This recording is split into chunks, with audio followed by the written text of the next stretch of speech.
I call to order this special select board meeting for the town of Underhill. It is Thursday, December 21st, 2023. It is 6 p.m. And this is a special meeting because it is in place of the December 28th regular meeting, rescheduled due to the holiday time. Are there any adjustments to the agenda? Jennifer? Yes, I would like to add a quick discussion about an opportunity to park some funds in community bank. Okay. And I have a quote I'd like to get approved to fix the lights. So, Okay, we can do that right before the, closing public comment. yeah. You gonna be on that one? Yeah, because we have executive session, I'm assuming. Okay, yeah, okay. Dan, Yeah, we can this- do it. Dan, Yes? we had talked at the last meeting about the 100,000 for the highway reserve, and I see that it is listed on the ballot for the town meeting day action items. Has it been decided that we're just going to punt it to the ballot? Well, this is a draft warning. So this is like just the first stab at the warning to like iron out some things. You could omit and do whatever you want. You won't be signing the warning until the 25th of But we January. haven't revisited that 100,000 thing that I Right. said to them. It's on the draft warning, but we'll just use it as a placeholder, I guess. Okay, I would like to have that as an agenda item for today's meeting. It might be It a is 2-minute on the discussion. It is on the agenda. So review the 2023 town meeting warning is on the agenda.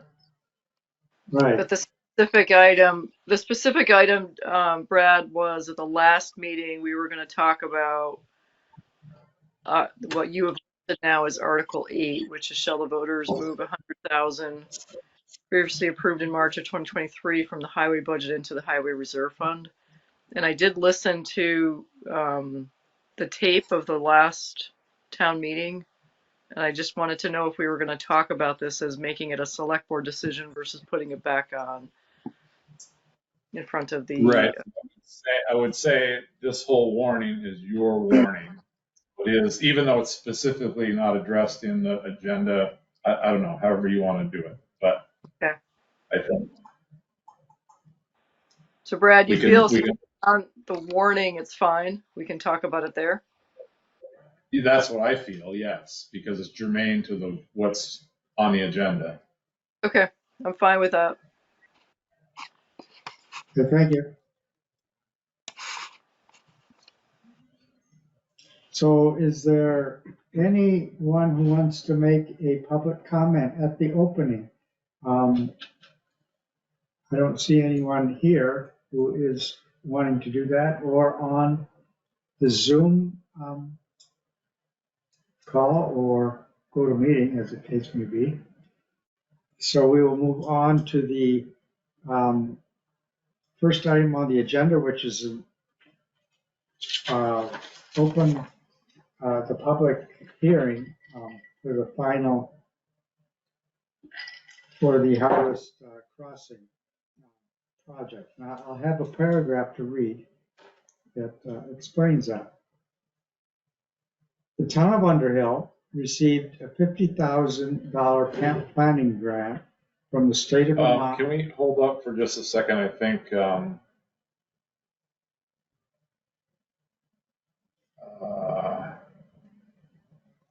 MCTV is just having some issues here, I think.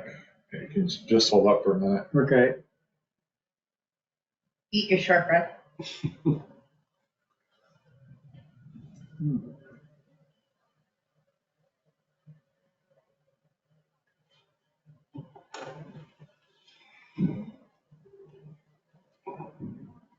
Dave, you can hear us okay, correct? Dave, are you That's hearing correct. I us? can hear you fine. Okay. And Donna, you're hearing us okay? Yep, loud and clear. Mom Mansfield, you're not hearing us, I take it. Hey,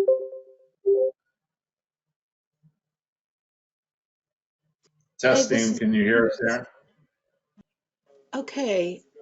I can hear you now. Your mic looks like an ashen gray. It's not Solid. solid. Yeah, it's kind of a different color than what I'm used to seeing. Yeah, Okay. see, when you just tuned in there, it's white, and yours is gray in the studio. Hmm. All right. I'm just going to rejoin. I'm not sure what's going on. Okay. I'm sorry about this. No, that's okay. Should we continue or wait for you or? You're being recorded, so I guess just go ahead. Yeah. Okay. Yeah. Sounds good. Thank you. Sorry. And Bob has joined us. Hi, Bob. Hi, Bob. Hi, can you hear me? Yes. Loud and clear. Welcome, Bob. So Hello, Dan opened Bob. the meeting. Dan opened the meeting and we added 2 items to the agenda. One was we just got a last minute quote to fix the lights in the town hall. The lights that we Above had us. here above us. And then Jennifer wanted to discuss moving some money to a secure A secure savings that we have access to at a higher interest rate. Did you have anything, Bob, you wanted to add while we're here? No, I'm just here to spread goodwill and cheer. Okay, hang in there. Glad to see you. Excellent. So go ahead. Okay. Here is a final public hearing notice. The town of Underhill received a $50,000 planning grant from the state of Vermont under the Vermont Community Development Program, VCDP. The Underhill Selectboard will hold a public hearing. The hearing will be held in person and remotely at the Underhill Town Hall, 12 Pleasant Valley Road, Underhill, Vermont, 05489, on December 21st, 2023 at 6 p.m. The purpose of the hearing is to obtain the views of citizens on community development and to furnish information concerning the range of community development activities that have been undertaken under this program and to give affected citizens the opportunity to examine a statement of the use of these funds.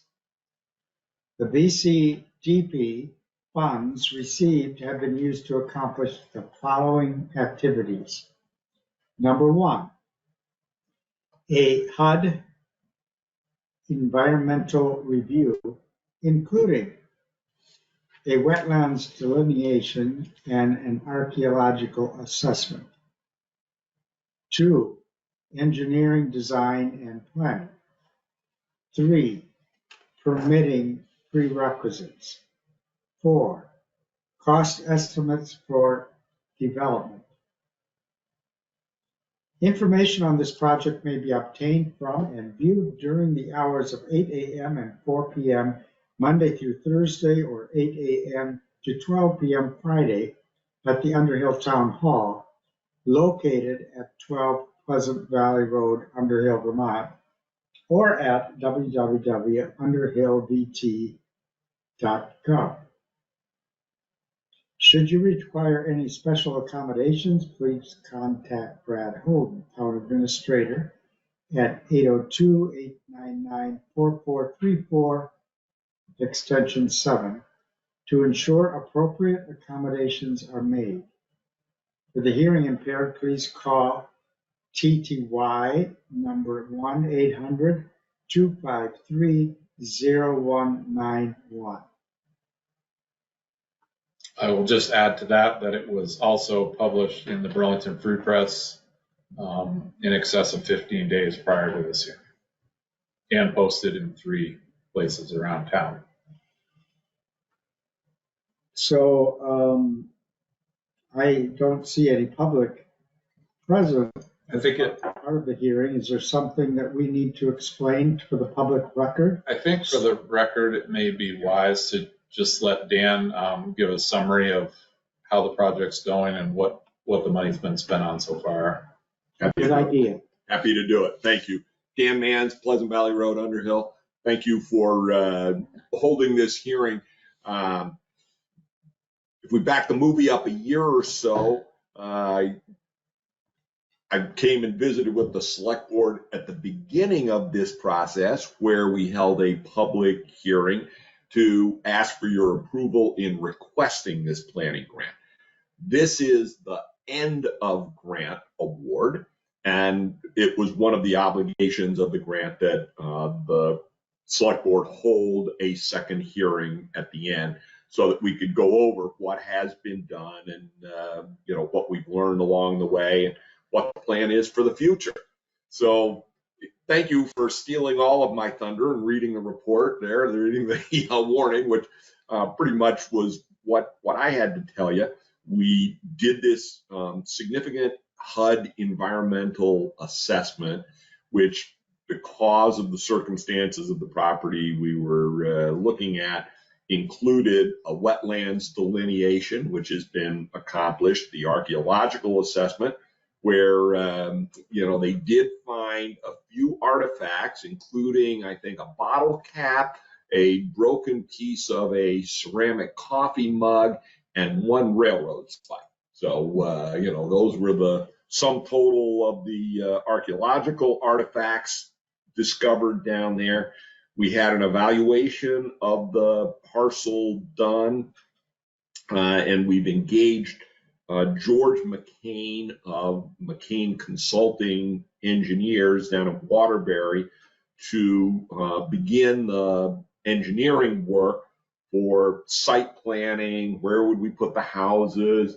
How would we handle stormwater? What would we do about wastewater? How do you get a road in there? All of those kind of things. George has produced an initial sketch design. We took that to the Development Review Board on Monday. They received it, and we are now awaiting further instruction from the DRB about additional engineering work they will want to see prior to considering the project further. So along the way, once we finished the HUD environmental assessment, we got authorization to go ahead and purchase the property. We could have purchased it at any time, but by waiting until the environmental assessment was done, that makes us eligible to seek further grant funding for implementation of this project. So we waited until all of that was in order. Back in June or July, we actually closed on the property, purchased it from Bill Jacobs.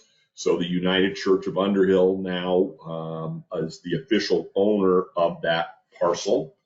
I would say along the way, we also learned a few procedural things. First of all, I should have started with this, thanking the select board and the staff here at the town offices for the assistance we've gotten in administration of this grant. It is not an insignificant little dance we do every time there's a bill that needs to be paid. We get the bill, the church gets the bill, we pay the invoice, determine it was appropriate, pay the invoice. Once that's done and the check clears, it gets entered into this software program of the state's called GEARS. We enter everything in GEARS. We show it all to Brad. Brad has to look at it and agree that it was in order for the grant and appropriate for submission to the state. Brad can then hit send to the state. The state looks it over, pays the money back to the town, and then Jennifer writes us a check. Eventually it gets back around to the church. So not an insignificant undertaking in administration. And I gotta say, just the cooperation between town and church has been spectacular on this thing. It's gone smooth as I could imagine that it could have gone. Very good. So, so we intend to do a couple of things. We're fulfilling the requirement tonight for the final end of grant public hearing. The second thing we need to do is ask for your support in filing an extension on this grant. I think that would be the next item. The second item, okay, separate item. Have the hearing, Okay. close the hearing. And then we're going to ask you for an extension, but I'll hold that until the final amount. And then going forward, once we finish this planning grant and we get the guidance from the DRB, we're hoping to be able to complete the engineering necessary.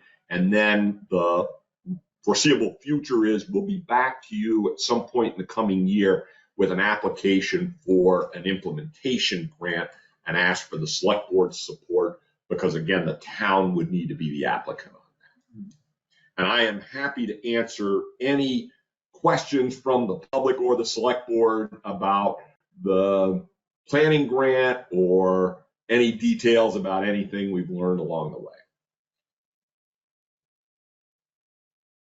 I would just like to add one thing that Vermont Community Housing and Development has complimented the church on their requisitions. And we get a very complete requisition. There's an invoice, there's proof of the work.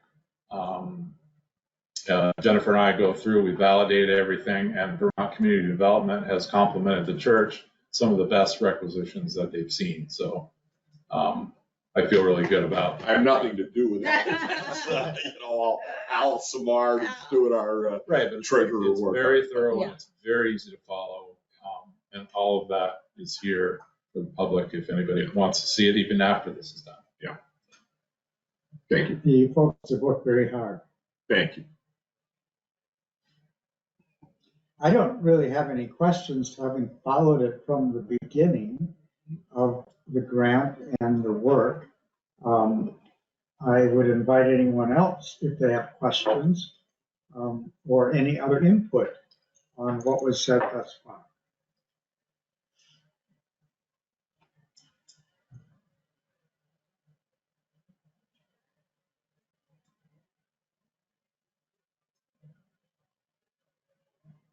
Brad, this is Pat.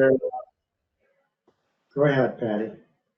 Brad, what are the steps from here going forward in the event that somebody did have questions about the project that they could ask? Is there more to come relative to Development Review Board and zoning and things of that nature?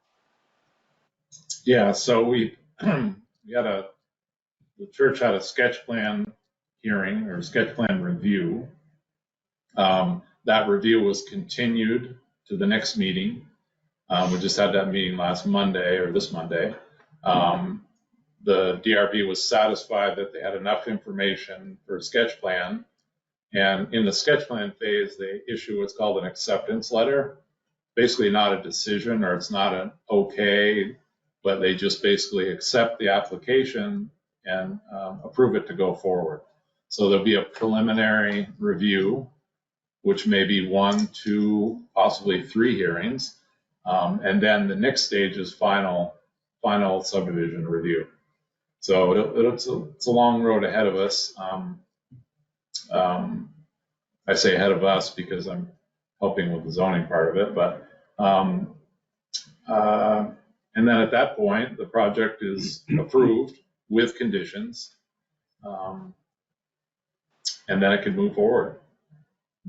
Okay, so I just want to, just for the record, anybody listening to the recording or reading the minutes, they're in the event that anybody does want to make future comments or future statements, there are other opportunities in the future for that, correct?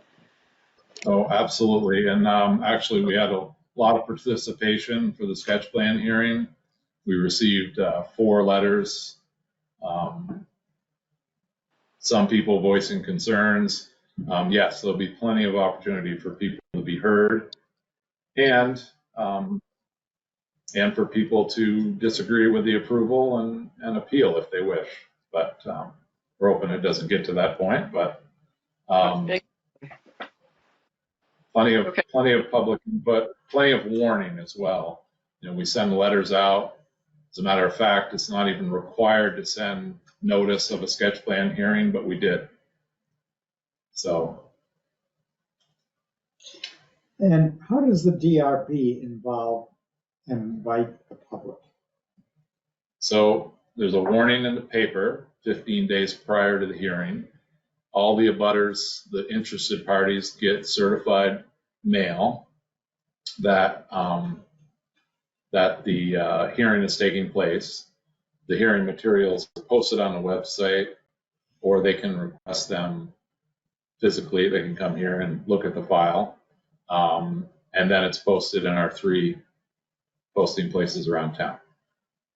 And I would also add to that in advance of the DRB meeting, the church sent a letter to all of the property abutters as well, ran a notice in Front Porch Forum inviting people to a meeting at the church where we walked through, explained what we've been doing with the planning grant, talked about the next steps of getting to the DRB. So, you know, we've been trying to do public outreach on it in addition to what's formally required. Basically, the DRB's charge is to, you know, review the application and apply the rules appropriately. If they meet all the rules, then approval's granted. I like all the transparency. We like talking to people about it. We're happy to do it anytime. And as well as it's not just, you know, it's just not neighboring landowners, but we notify V-Trans, we notify the town of Jericho, because they're a abutting municipality within 500 feet of the line, so they get notice. Lots of transparency. Very good.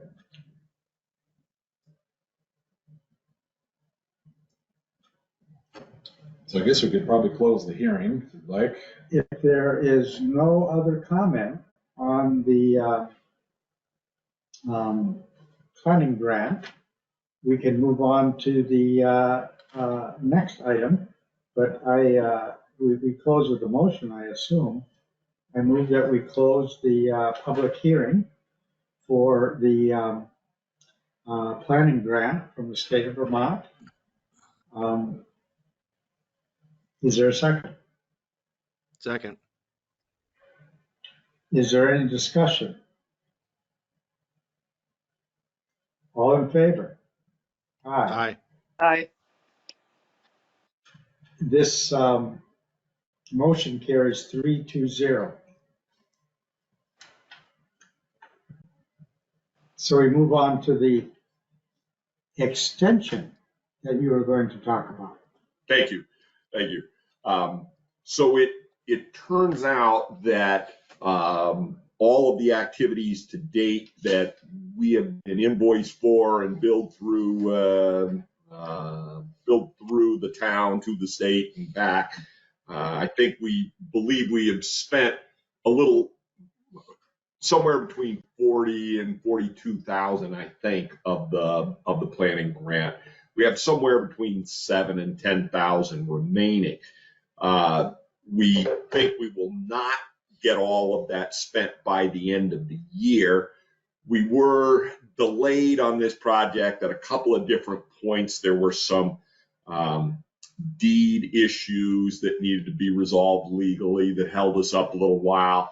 So we would like to be able to use all of the grant money that was originally allocated, and the things that we would continue to use it for is engineering costs to continue the work on the site design, and possibly some of the costs of filing for the necessary stormwater and wastewater permits, road access permit to Route 15.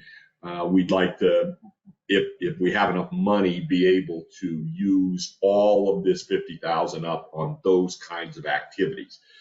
The state has a process for grant recipient, in this case the town, to request an extension. My understanding is that that's a relatively pro forma process, that if you ask and have any plausible reason, they generally grant it, is my understanding. So we would request that the town ask for the extension on the grant. I think it would be 6 months, and we will certainly spend the money down in that amount of time.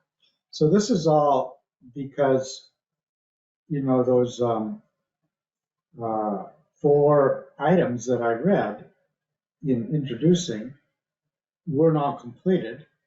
And this extension would enable you to further prepare for the DRB hearing and the everything that you need to pull together for that. Correct. And it, you know, it seems a little funny. Oh, okay, here we are having the final hearing and then going and asking for an extension. I spoke with the folks at Vermont Community Development and said, okay, I don't want to get carts in front of horses here. Are we doing this in the right order, or should we have the public hearing at the end of the extension period? They said, no, go ahead and have the final public hearing prior to December 31st, and then you can go ahead and ask for the extension. So that was their guidance to me on it. So this is a prescription by them, the givers of the grant, that we need to follow the order of things in terms of closing it out, but then extending the funding. Are they saying that we should have another public hearing at the end? No, that is not my understanding. You will have satisfied all the public hearing requirements for this grant as of this evening, I believe. And I think it might be appropriate to read the letter that was prepared for the grant extension or the request. It kind of spells it out. And I think if it's clear that the public knows that the additional funds that were not spent are going to be going towards planning activities, just what the grant is for. Right. No, right. There's no change in the work, scope of work, or the proposed work activity. Wouldn't it be appropriate to put a motion on the floor, then we can discuss this? Well, we've had preliminary discussion, and now do we need? I would, if you wanted to form a motion, Bob, you might say something like authorize the chair to sign the extension letter on behalf of the board, and then Dan could read it if you like. You're psychic, because that's exactly what I was going to say, is that the select board authorize Dan to request an extension for up to 6 months for this project. I'll second. Any discussion on the motion? If there's additional information that the public, or you think the public would like to have, submit it, so it could be part of the public record. But I think we all are very aware of why we're looking to look for an extension, and I think it's the right thing to do. So. I'm sorry, I didn't notice, but Dave had his hand up, and I'm not paying attention, Dave. Sorry. That's okay. Just as a formality, Brad, the letter that I gave you, and I think that Dan is going to read through, one of the things that in reading it here recently that should be added addendum to this letter is the grant number. So I have, you did that. I did that. Yeah, no, you're a perfect I put on letterhead and I wordsmithed it a little bit. Okay. That's excellent. I appreciate that attention to detail. So that we can include it in the discussion, I will read this letter so that for the public record, it is very clear what's happening here. And then we can move on to vote on the motion. The town of Underhill and the Harvest Crossing team are requesting an extension of the planning grant completion date from December 31st, 2023 until June 30th, 2024.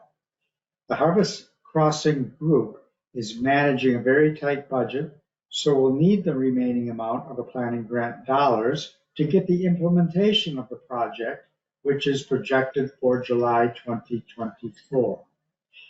The Harvest Crossing team had completed all the planning grant requirements in February of 2023 that tested the viability of the property before the purchase. We encountered some unexpected delays when finalizing the purchase of the property that set us back several months. We worked with our legal team and with the owner to clean up the title and adjust any boundary line map discrepancies, as well as creating a covenant amendment that will allow this affordable housing project to succeed. The purchase of the property was completed in July of 2023. We are pending the guidance from the Town of Underhill Development Review Board, which now looks to be concluding in June of 2024, and will apply for the V-Trans access to a state road permit, stormwater and wastewater permits, estimating approvals by June 2024. The cost for these three permits will expend the remaining dollar amount left in the planning grant. Estimates of the costs are as follows: $880 for stormwater, $870 for wastewater, and $2,500 for V-Trans. Other expenses for the planning grant will include the engineering work to develop the preliminary drawings. These costs may take us beyond the planning grant allocation, so funding will come from other grants or from fundraising that has been completed to date. Are there any questions on the wording of the letter?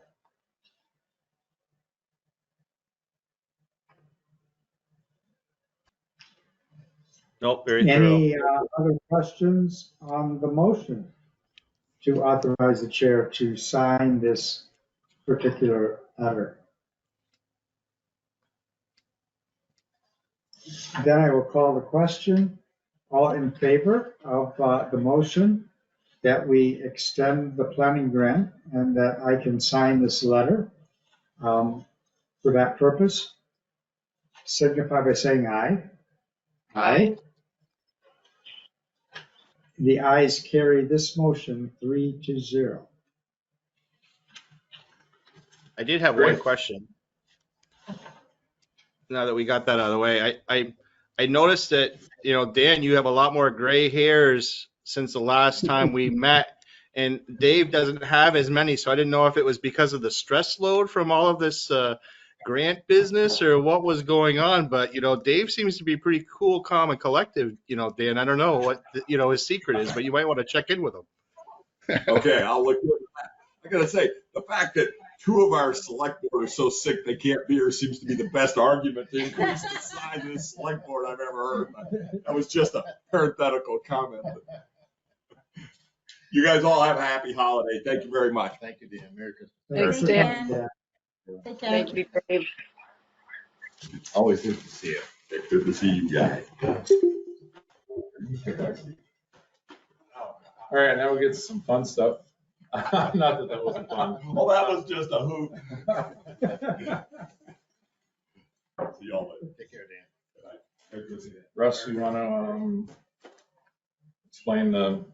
Sure. So in our, part of our purchasing agreement or motion we made to purchase the new excavator, we decided that we would option to sell our excavator, our current excavator outright, and do a bid process, which we did. And I believe we have at least one bid to open. Drum roll. Received today at 1:20 p.m. The envelope, please.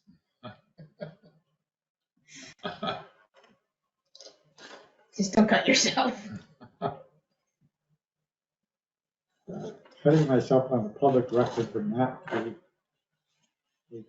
Seen plenty of old documents with blood on them, so it's okay. To whom it may concern, on behalf of CCR Sales and Service, we would like to bid on the 1997 CAT 311B. Our offer is posted below, $33,160.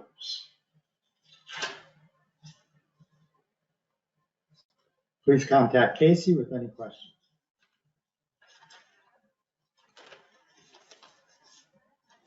And the reserve was, I was thinking it was 32.5, but it might have been 32 now that I think. okay, so it's in excess of the reserve, and Beauregard was gonna offer us 26.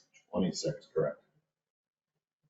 So if we were to trade it in towards the new excavator, we'd receive 26,000. If we were able to sell it outright, we would get 33,160. 33,160.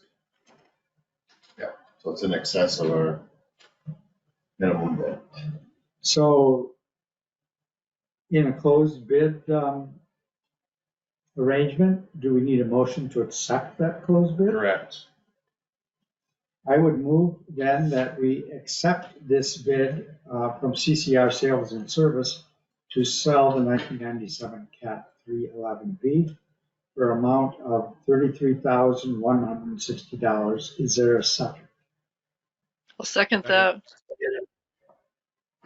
Is there any discussion on the bid itself, on the motion?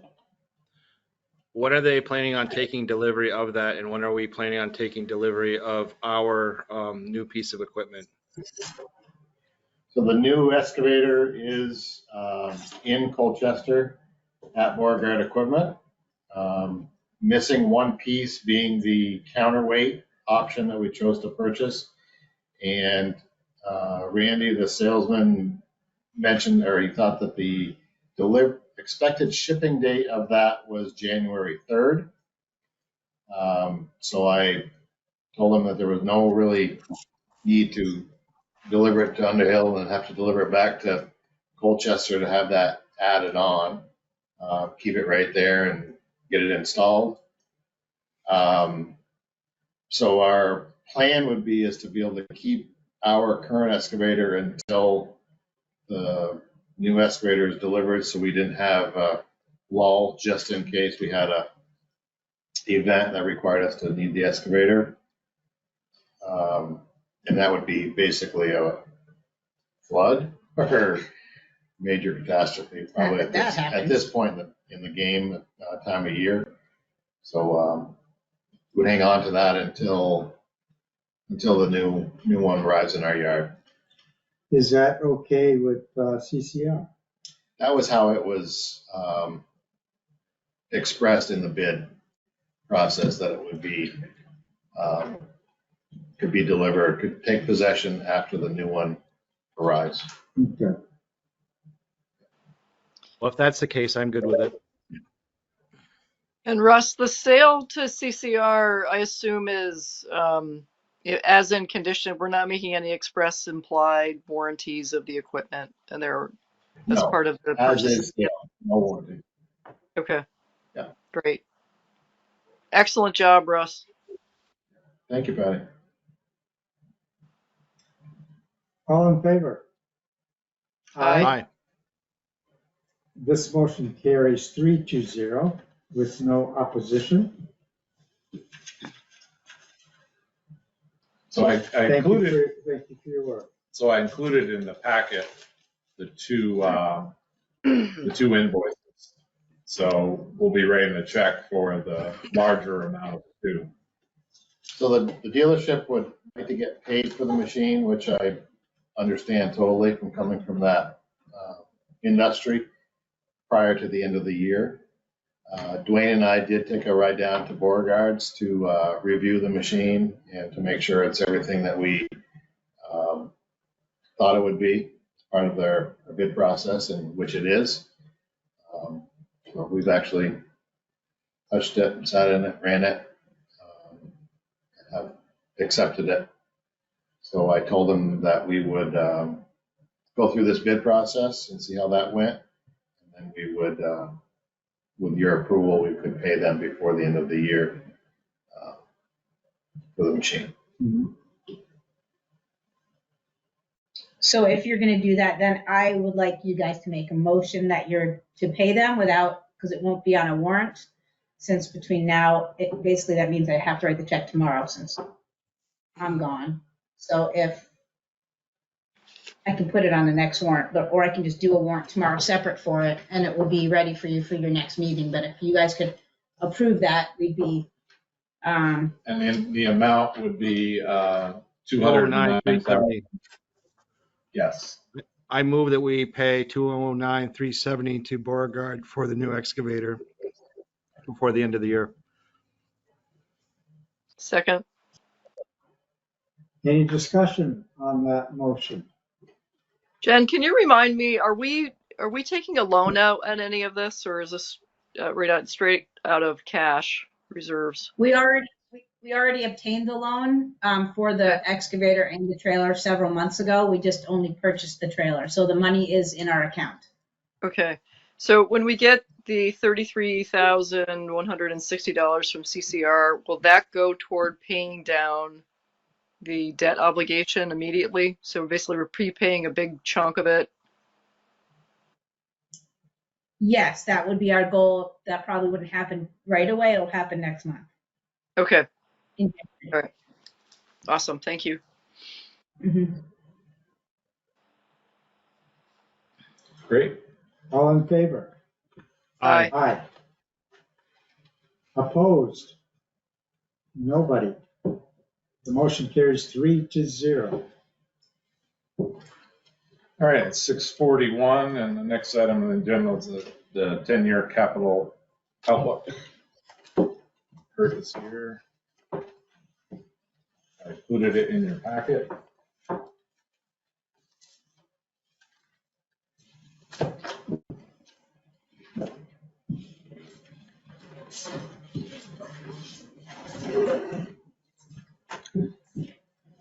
Hello.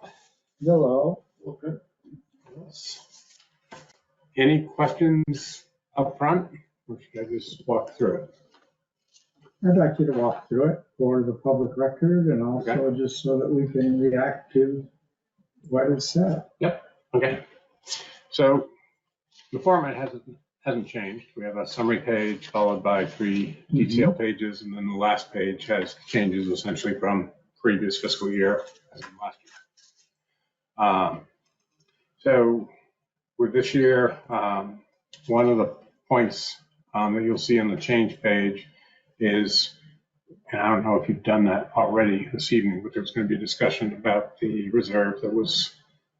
We have not had that discussion yet. All right.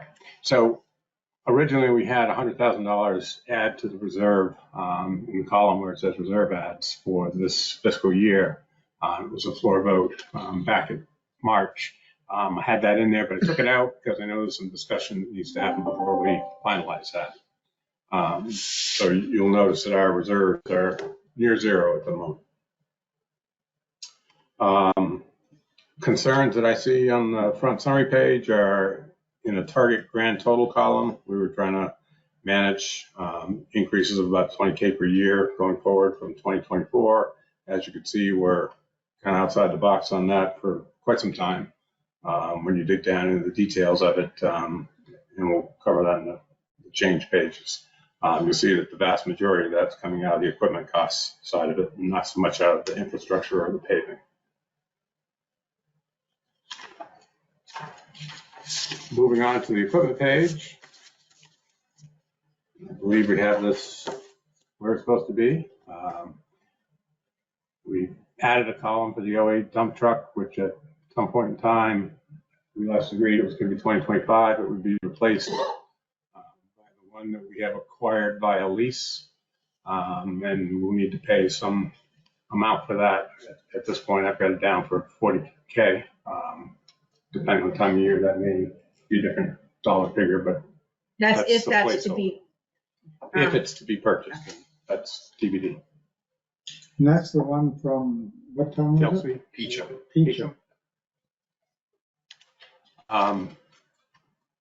The excavator is in there, as you can see, excavator trailer. I think that one worked out to interest and principal right around 75,000. If the total expenditures on that's less, then this may change over time, but for right now, we're using that figure based on the loan that we have in hand. Otherwise, not a lot of changes on this page other than the very last column, the mowing machine. We had it down before for 150K. I'm showing it at 200K. In previous years, we haven't actually shown it coming up with a pricing by year. Russ and I did talk, and so we put that down in there. That's factored into the equipment costs that you see on the summary page. We do not have a firm quote at this point in time. We'll have to follow up if that's something that is considered something you want to do. Next page on infrastructure.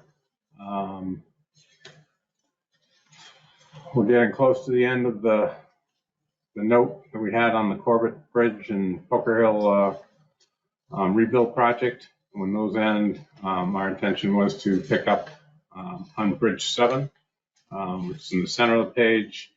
Obviously, we would want to get the grant from the state on that. We'll be applying yet again this year for that.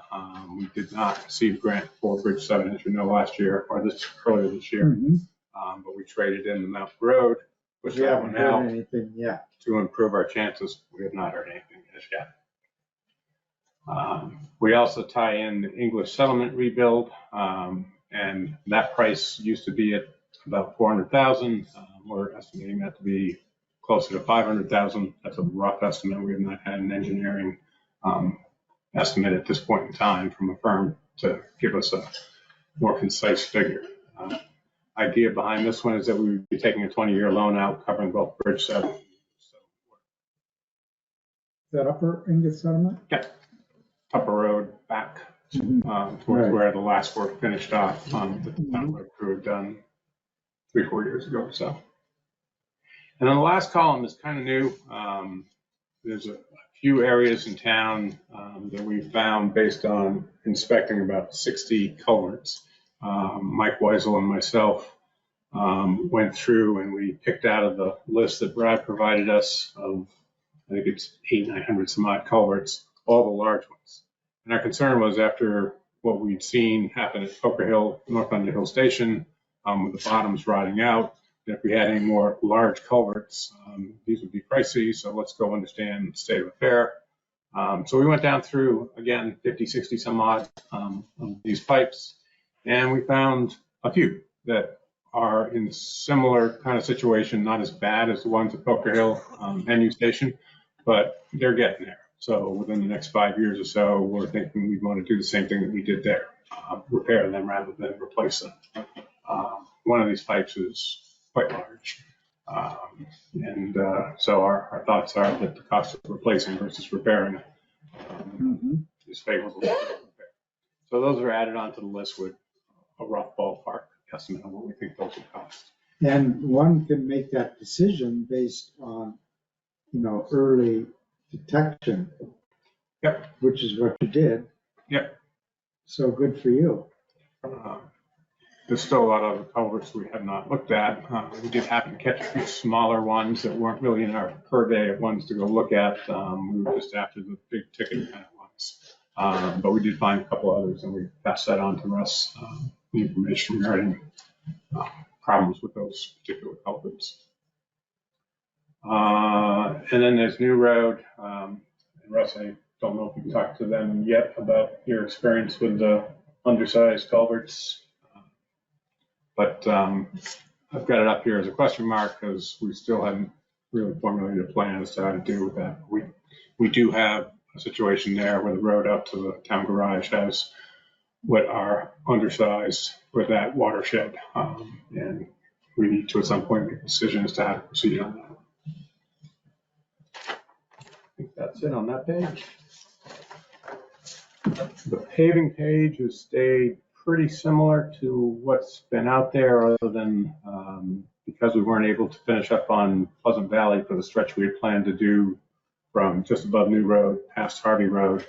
There's still some stumping and heavy equipment work that needs to be done out there. So rather than pave it and then go damage it, we switched, given that the price was about the same for doing Irish settlement in that stretch of Pleasant Valley. we switched those two so that next year we'll be planning on Irish settlement. And then this coming year, the following year, we'll do the Pleasant Valley stretch. The drawback to that is we were hoping to get that intersection of Pleasant Valley and Harvey Road cleaned up, and that road's been due for a while. And the only grant opportunity is on Class 2 road highways. Yeah. And we don't have grant. And we don't have grant, so you may get lucky. You never know. Yeah, we talked about it, and at this point, we're so low on the totem pole for getting a grant on that one. We're figuring we're going to go forward without a grant to do that. And we'll pick it up on the next leg of River Road, Pleasant Valley Road. And if you look at it, we're showing it, maybe we're being too conservative, but we're showing that grant doesn't happen until out in like 2029 or so. Yikes. Again, we have done well over the previous years, and so we're ahead of the curve compared to other towns. And their model is they look at how long they've been providing these grants, how much has gone to each individual town. And so it looked like we were getting them every few years, but we were, but that got us ahead of the curve. And or they were trying to catch us up, right? Yeah. Because I don't think really any of those grants were not applied for until Brian got here. Right. Yep. So there were a lot of years where we didn't. Right. The other thing we did on this page is we had previously been looking at doing a shim followed by an overlay.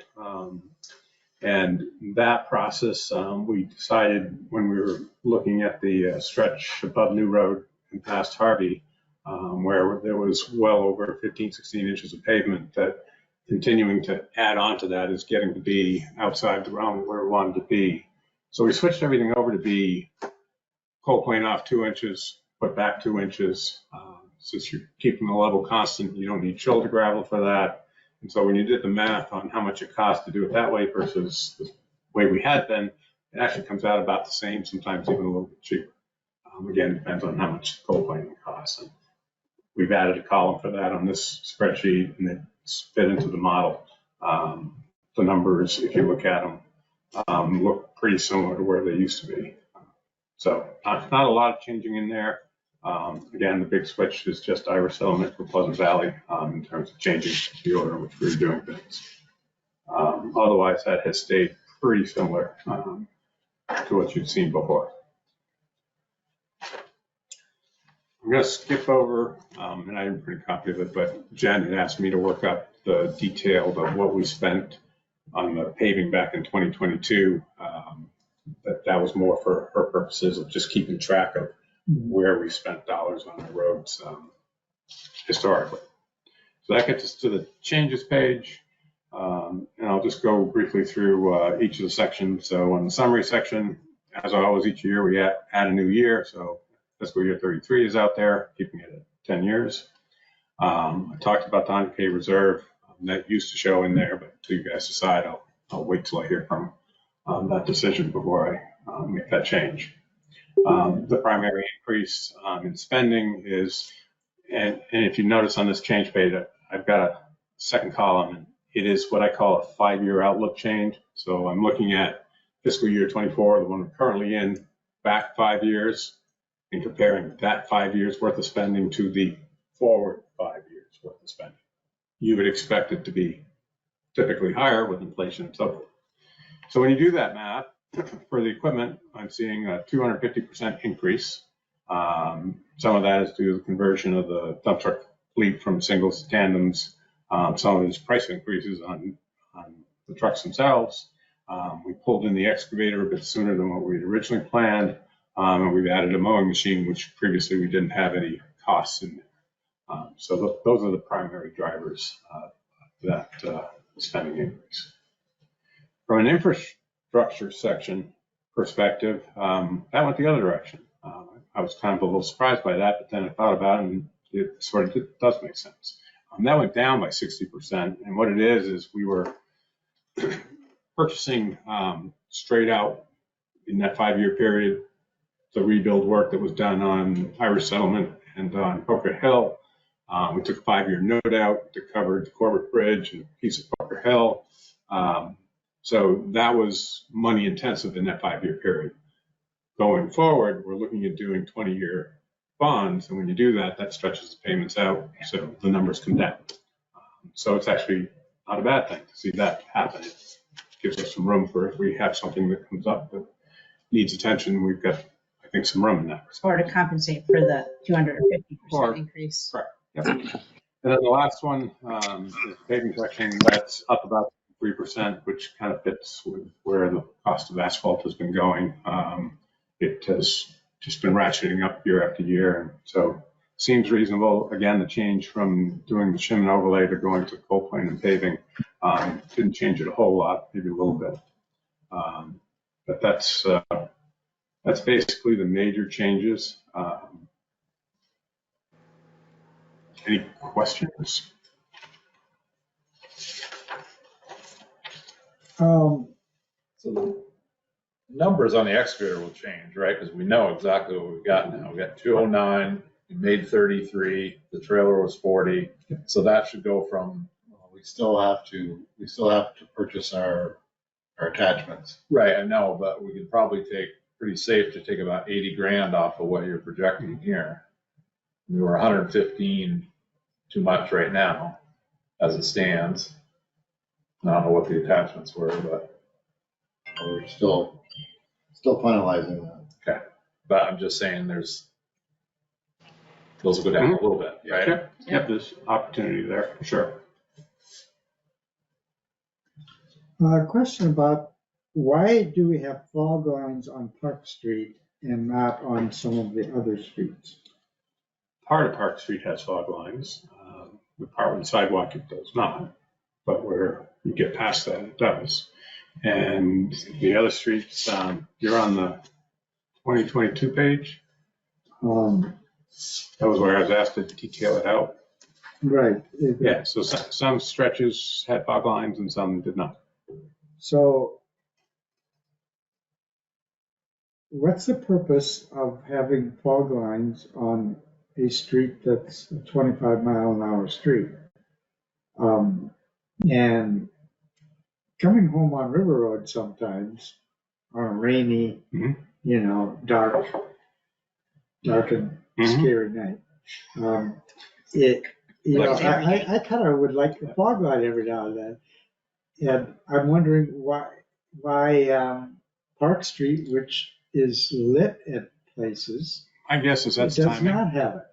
Is there some designation on Park Street that dictates it? So there used to be multiple providers for line striping, and I think we're down to like one One in outfit the whole doing state it. or something? And in fact, we built it into the paving work that we did in 22 to have the contractor that was awarded that bid handle the line striping for us. In the past, Which included white lines on the valley. right, in the past, Nate used to go back and get that done when he was able to schedule Frank's or whomever the line striping service that he was using at the time to do that.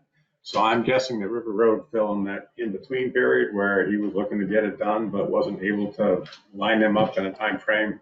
Because we usually get our paving, by the time they get to us, it's September, sometimes October, and you got a short window in there to get that done before it's winter. And my guess is just never get back to doing And the that. state usually comes, every year they do the center Center. line of the class 2, but they come very late too. It's Yeah. like, I've seen them on Halloween sometimes, so. Yeah, and they miss some of the center line because of the electrical. Exactly, yeah. I know. So you That bothers have it coming and going. Do I remember that we had at one time our own equipment to do fog lines? I'm not aware of it. No. I Yeah. don't recall Nate Did ever I talking. dream that? We may have had a striping. We've had a company Machine. come in and do it. Yeah, we've had companies come in and do it for us, but I think putting it into the paving bid is the way to go. that kept us out of having to deal with it in a short amount of time, lining up a contractor, and we don't have a lot of clout as a small town compared to a paving contractor who deals with these guys all the time. So that's why we factored into the bid documentation 2 years ago when we did the 2 years worth of paving. Mhm. So I'm guessing would like- what happened was- I would like us to see us go towards the more enhanced paint that is available than what we have been using in the past. And if that means that we need to adjust those figures to accommodate that, I think that's the right direction to go in. I'm not satisfied with the current paint that is being utilized on our roadways. I don't think it holds up more than a year or two, and it's almost impossible to see. Yeah, for Are you sure. talking both center line and fog line, or? All of them, doesn't matter. The paint that we are utilizing doesn't work very well. It doesn't hold up. So I'd like that to be explored. I know that Russ was talking with the town of Jericho, I believe, about the state and the different type of paint that they were utilizing, and I'd like us to explore that as a possibility. Yeah, it's like a glass product they put in. It's got like a 3M in it, Really thick. and Yeah. it's got 3M, so it's reflective when the lights shine on it. You drive down Skunk Hollow, check that out. That's, I think it's It's sweet. very nice. And it is. It's hard. I mean, I come out of here like after a Ah, select board it's meeting. so and dark. It's dark as dark. Yeah.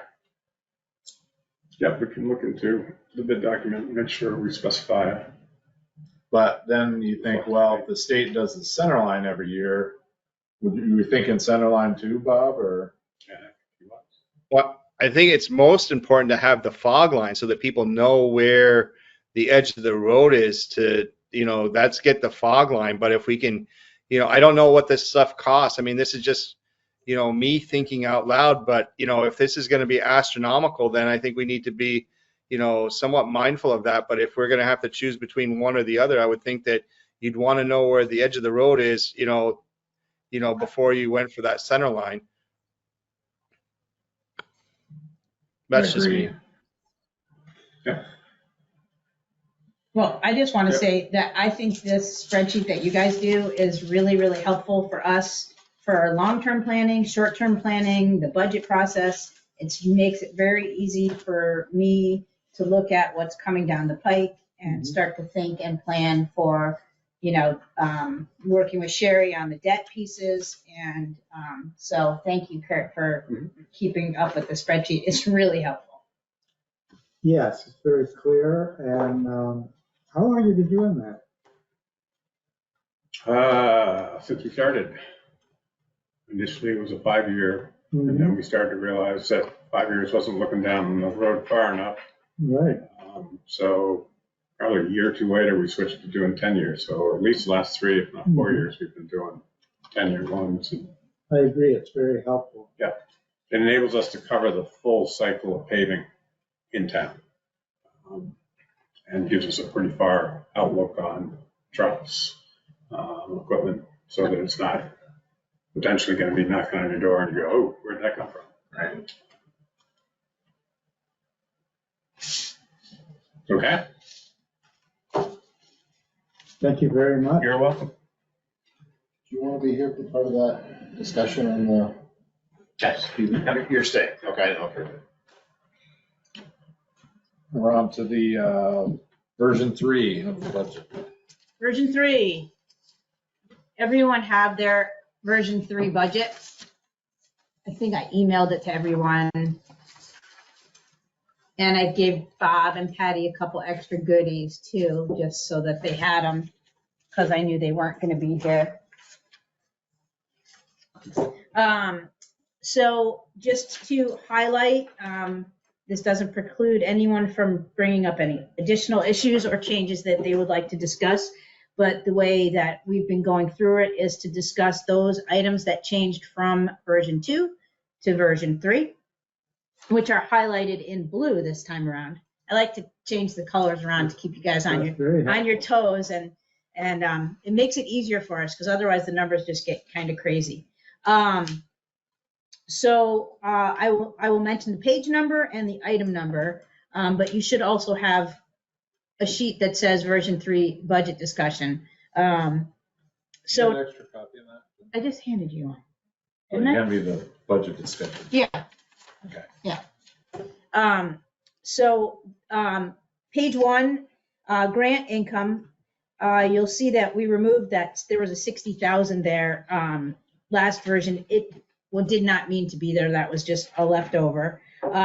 we don't show any grant income in fiscal year 2025. We do have the sidewalk, what do you call it, CCRPC planning scoping study, but it's a grant in a sense that we'll be paying some out, but we aren't getting the money up front, or we kind of submit our expenses and then they take our portion out and They pay. they pay for the whole study. So we don't ever get any money. They just pay for the work. Right. They pay for all the work. We pay the match. And we pay the match. So it won't show up as anything there. And we don't, and just as a reminder, we do not put grants that we think we might get in the budget. So that has been done in the past and kind of sometimes has been less than helpful. Page 2, I increased our interest because we have this huge chunk of ARPA money that's still sitting in our accounts. Where our interest has been much higher than I thought it would be. Also, Sherry and I both have been kind of doing negotiations with both banks, Union Bank and Community Bank. And we just got notice that as of the 29th of December, our interest in our sweep account, which is where the majority of all of our money is, except for $250,000, is going up to 2.75. So that's our regular rate now at Union Bank. So I put it in at 20,000. And Now- you can see year to date, we're at 23,000 year to date, and we're only 6 months in. Now that interest goes into just revenue. Yep. Not, for example, the ARPA money. While that money is waiting to be spent on projects that have been approved because of cost of living increases and price increases, some of those items are increased. Now, the ARPA money that we put in there stays the same, the principal. Correct. So does it make sense? I mean, with some of these things, in-town stuff, we're going to be paying, perhaps the increase will approve, Yeah. For example, if something that the rec committee has requested and got approved in the ARPA application costs a lot more, then, they can either abandon the project because it costs more and give up that money, or they can get it anyway and include it in their budget, which would mean we would approve it. Correct. But we are also getting money for that interest to offset that. So Correct. I think we can just keep that in mind if there's anything that we need to approve, because it would be a bookkeeping nightmare to say ARPA money goes with the ARPA. Correct. Correct. You wouldn't want to do that. No, I mean, I would if you wanted me to, that would be a problem. No. I can do a That's spreadsheet. not But it gives you a little buffer. But it gives a little buffer. For example, the generators came in Yeah. way above what we had originally. Right, and we can know that on another Got a little line cushion. item in the budget, we did get more interest Correct. because we didn't spend it right away. Correct. And I mean, we had budgeted 7,000 for the whole year for interest, and we're already at 23,000, and we're only at 6 months. That's a piece of change. So it's not chump change for sure, thanks to the ARPA money. So that's page 2. Next one is page 3. And that's our insurance, which includes our liability, our insurance on all of our vehicles, our properties, and our workers' comp. And that has just continued to increase. So I included and sent you all a copy of the bill that we just got. The other thing to consider, and the reason that it's a difficult one for me to project, is that VLCT and our insurance is on a calendar basis. So it's January to December. So I just got the rate increase, which is going to be basically for our second half of the year coming up. So it's you're kind of projecting something that we don't know. So I want to make sure that we're building in an increase for next year. So I did put that in at 49,000 since this year's came in at whatever it is here, 48,000. So that's the insurance, and that's all of our insurance on one line. The next one is line 130, the schoolhouse. It's not really significant, but anything that changes, I'll draw it to your attention. It was $150 less. Although ironically, this week we got a very strange electric bill from the schoolhouse, which Roger's looking into. For some reason, the electric bill was over double what it was last month, and there's the only lights that are on there are the little Christmas lights. So he's looking into that. It's not there's a modem and there's Christmas lights. That's all there is. The next one is line 150. We did get a letter from the Underhill Jericho Fire Department with their budget and request to the town of Underhill at 11.2%. And is that just a draft budget? Yes. Okay. And I think you guys are meeting. I met You met. on Monday. Okay. So I don't know if there's anything that's going to change on that one or. Well, that has to be discussed in a joint select board meeting with the town of Jericho. First of all, I believe that Matt is going to come and present to each select board. Having gone through that individually with Jericho, we reacted to it in a preliminary kind of way. And then he will present it to the select boards, and then we will have a joint meeting where we will, voice our Is that support. the way it was going, or were we going to go right to the joint meeting? I'm confused, I guess. If he was going to present, well, maybe I've got it confused, I don't know. Yeah. It seems like it's a you and Mr. Abbott are working on finding a date, correct? Right, and that's on the topic of discussion later when we get to the schedule part. So I assume then that he is not on the schedule for a future select board meeting. There's just not enough time. He hasn't asked me, yeah.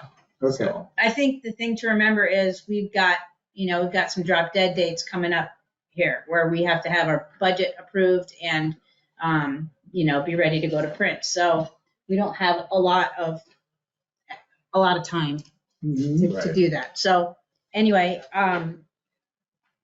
placeholder is in there at what the request came in at, which is 11.2% increase over last year. Page 6, nothing. Page 6, no.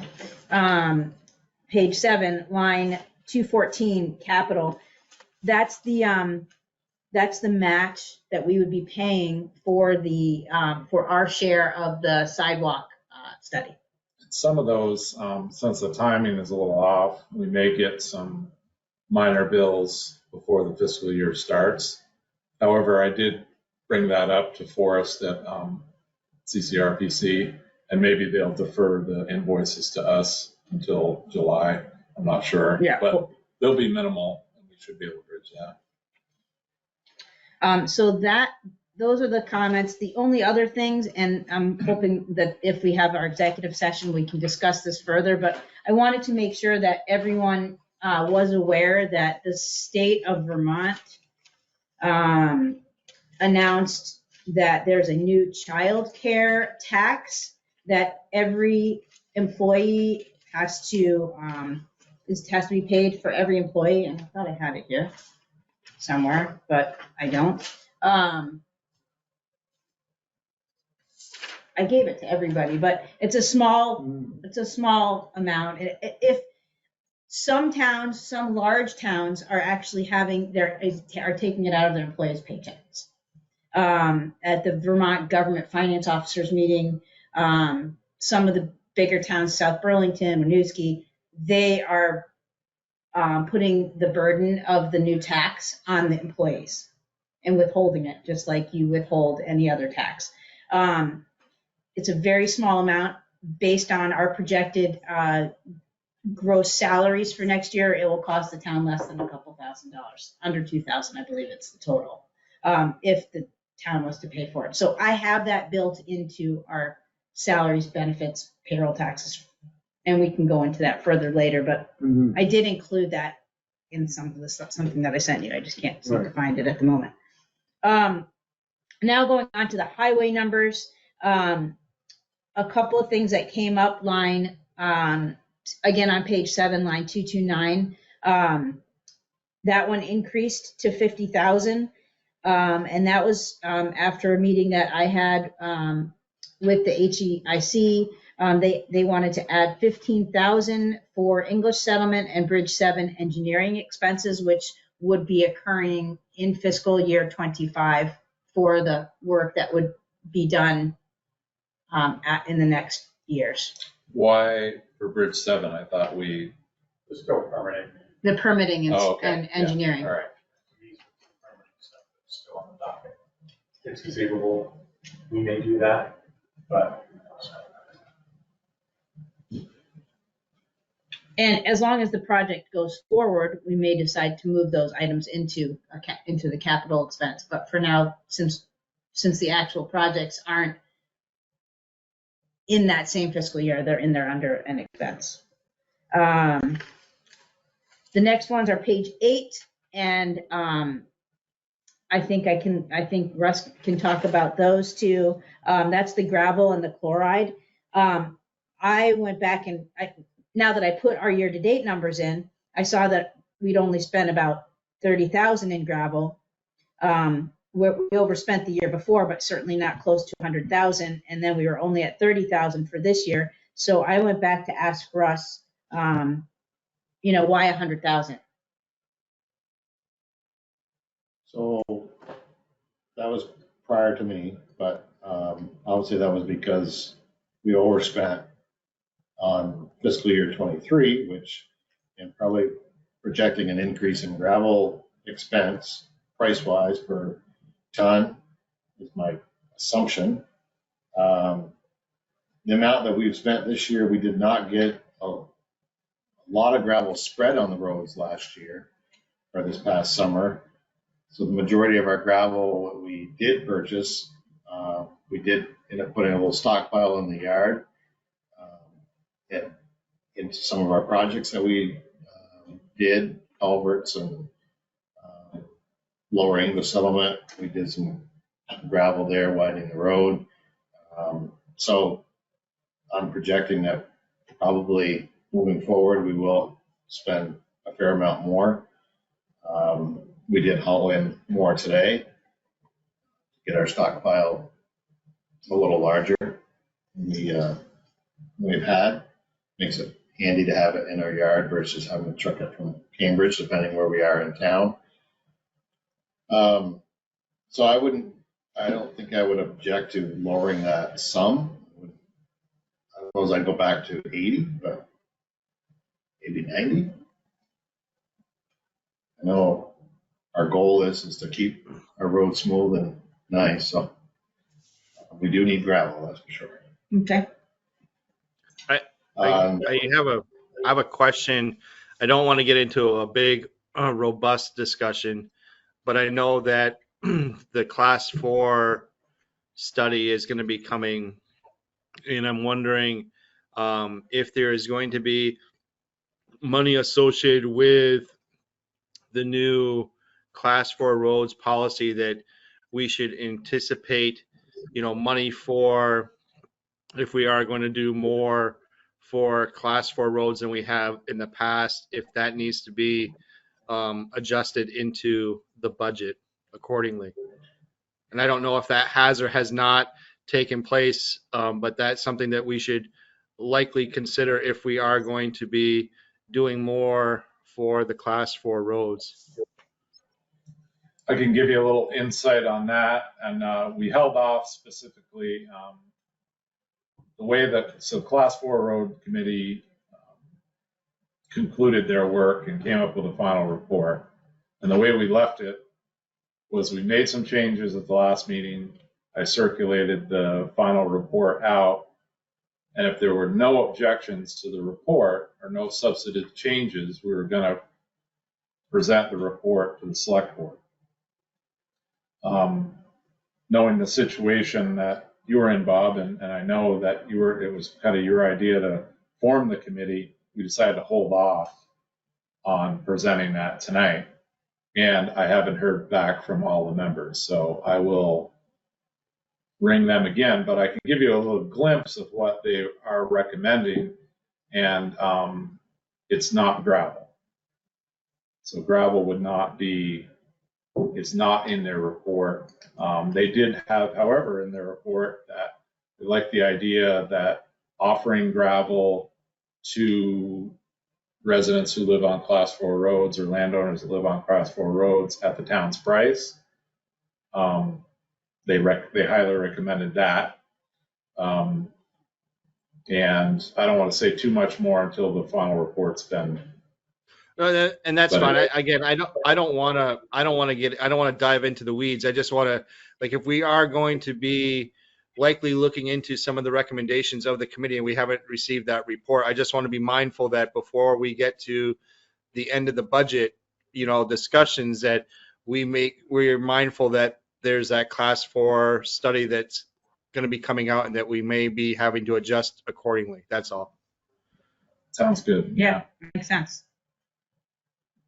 Yeah, appreciate you bringing it up.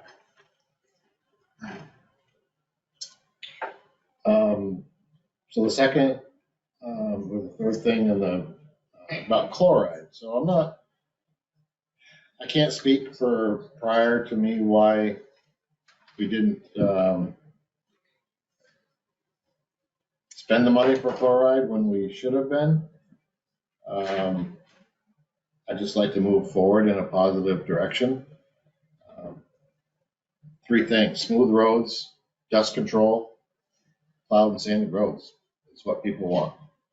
And so part of the chloride is we recently just yesterday had a meeting with Frank Bellevue from Innovative Solutions, who is the representative for the company that we purchased our chloride from.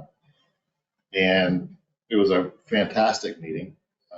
We have been utilizing calcium chloride, and how I understand his discussion with us is that there's not a lot of towns that use calcium chloride. Calcium chloride is very, very corrosive, like about 100%. And toxic. And it works, but it's horrible for the environment. It's horrible for our equipment. It's horrible for people driving on it, especially after it's been recently spread, or walking themselves or in their dogs. That's travel in that, very, very bad for them. He recommended that we switch to a magnesium chloride, which is a few cents more per gallon, but is about 40% corrosive. So it's much more environmental friendly. As well as we can add an inhibitor in that as well, which brings it down to about 14% corrosive, which in my mind is worth the money to save mainly the environment, our equipment, people's vehicles, the health of their people walking and running and utilizing our roadways. So Frank is working up a proposal for us to get into a contract, a 3-year contract that would utilize stabilization of the price for 3 years. It would get us new storage tanks, 6,000 gallons of storage, which I was unaware of, that our storage tanks are about 15 years old. They are poly, which I didn't realize that they had a life expectancy, but he explained to us that a poly tank has about a 10-year life expectancy. And what happens is the fibers in poly start to separate. And when you have a full tank, they tend to want to do this, and then they can crack, and then you can lose your product, and then you've got a big problem, especially if it was calcium. So he's going to figure out a quote to get us new tanks, trying to get away from our chloride system that we have now to spread chloride on an old trailer, utilizing in our spare single axle to put in a tank, a larger tank in the back, so we don't have to make as many trips. New spray system, that would be all in the per gallon price. And at the end of that contract, we own that equipment. Something that a lot of towns do. So I'm waiting for that to come back. So as far as lowering our chloride budget, not excited about that, because if anything, it may need to be increased a slight amount.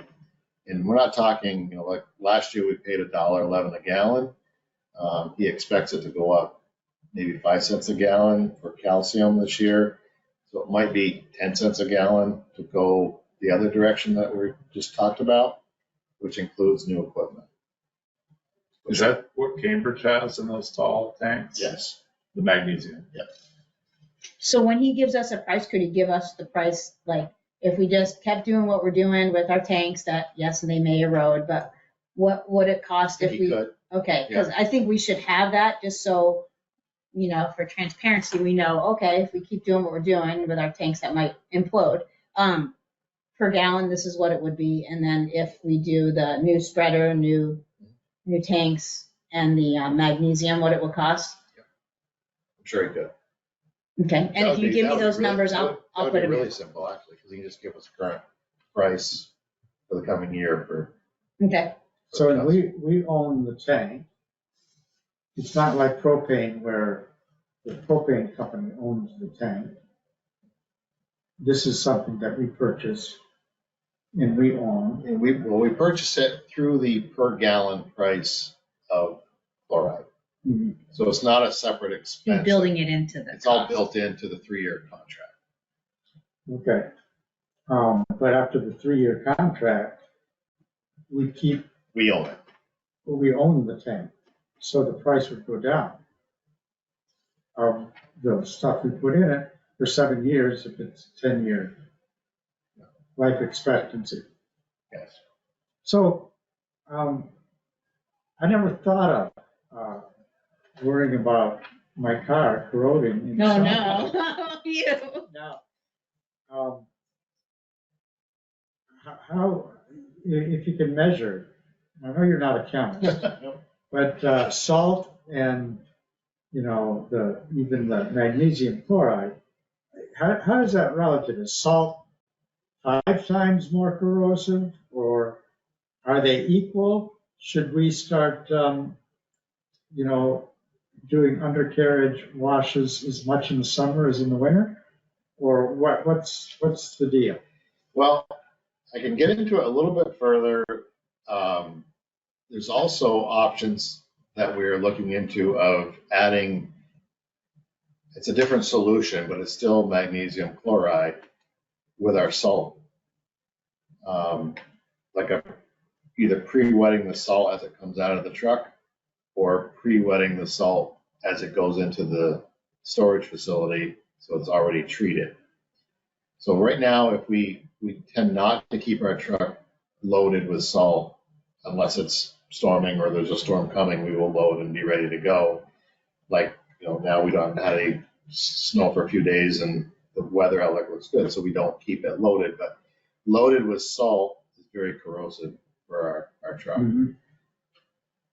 So if we were to add that chloride to the salt as it's going into the salt shed, and then it gets put into the truck, it does lower the corrosiveness of the salt in the back of our truck considerable. I don't have the exact numbers on my mind. Frank is super knowledgeable with this stuff. I know he'd be even willing to come to a meeting if we wanted him to. So we are planning ahead internally to decide if we want to do that, or how we would do that. If it would be pre-treated in the salt shed or pre-treated as the salt is coming out of the truck. It's a tank on the truck that holds the liquid, and then it sprays onto the salt as it's coming onto the spinner. Does several things. It helps the salt activate much quicker. It'll last longer, so there could be less trips around during a storm. What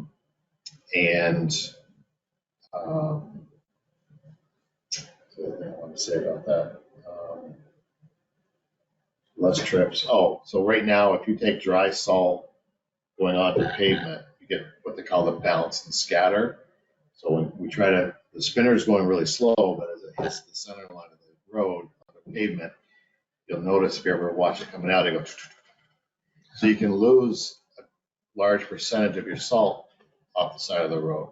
And as cars hit it, it just does that as well. So with that magnesium chloride in it, it makes it more sticky and can stay in where you want it. So the chances of using less salt is very high. Mhm. So we're working on that. That's a winter. The And winter. but that plays into what you're saying about the summer. If you have the magnesium and you're mixing, you may use less salt, Yes. which would in turn benefit you for the summer as well. Right. So you're using the product all year round. It's a little bit different mixture, but like he suggested, is you have a tank for your winter blend, a smaller tank. So when they come, like say in the fall, they could bring X amount of gallons, say 4,000 gallons of dust control and 1,000 gallons of winter maintenance in that one load. So you may not use as much dust control towards the fall. But you get a load of 5,000 gallons. 4,000 will go into your dust control. Then we have 1,000 gallons to use for our winter Salt treatment. salt. So I'm not So are sure we I still on understand. page 8 of the budget? Yes. Okay. So what you're doing is you're putting salt on the roads in the summer too? No. No. Okay. It's the additive, the chloride additive. Right now, in the winter, we strictly use salt. Mhm. But what we're looking to venture into is adding magnesium chloride Okay. To their salt. to the salt to get less salt usage and better roads. That is not in the budget for next year. Okay, so sticking to what we're talking about in terms of the budget, I can understand a little bit why We wouldn't want to lower that. we would want to have, allow for some of that. And if you get that number, let me know and I'll plug that number in for version 4, which is already started. Some history of that salt. We had a year where it was a very dry summer, and Dave was trying to get chloride. No one's going to hear you. We had a year, I think it was 4 or 5 years back, that Nate was trying to get calcium chloride from the outlet in Massachusetts, and it was a dry summer across New England, and he couldn't get it. So next year, he upped the budget in order to make sure he didn't get cut short. So that's Why it for went up. Russ's time, Okay. but it's why it Gotcha. went up. And I think the reasoning behind keeping it high so that when you do get a dry year, this past year wasn't so much, but when you do get one, you're able to deal with it versus have a bunch of dusty roads. So, as I remember, it was like 4 years or so. Okay. That happened. Mhm. Okay, thanks for that history. So, and then, as you can see, I made a note here, and on page 10, you can see how these changes that we made between version 2 and version 3 affect our municipal tax rate. We're still looking at about a 4% decrease in expenses over fiscal year 24. But what I want to point out is that there are several ballot items that if they end up on the ballot, and if they pass, making an assumption just because that's my job when it comes to finances is to look at this and be responsible to everybody and everybody's pocketbooks. We're at a minus 4%, but if those approximately $110,000 worth of ballot items were to pass at town meeting day, then we would be at about a flat municipal increase over fiscal year 24. This also doesn't take into account any changes that happen in the employee lines for any of the staff, because that hasn't been discussed yet. And then the only other thing is that, you know, we're trying to be especially mindful because we have in the back of our minds that whole letter that we received from the state about school taxes. And although we have nothing to do with that, when our property tax bills go out to our residents, they see that number, and 18% or whatever it is that they're projecting, 16% or 18% on the school tax will be a sizable increase for all of us on our property tax bill. So that's kind of where things stand now. And we'll continue to work on this for the next meeting. Okay. Anybody have anything else? Get ready for the next color. The next color. So Thank we you. are only 6 minutes behind schedule. So Sherry kind of took a stab at, this is just a draft warning. And again, this is your warning, the select board's warning.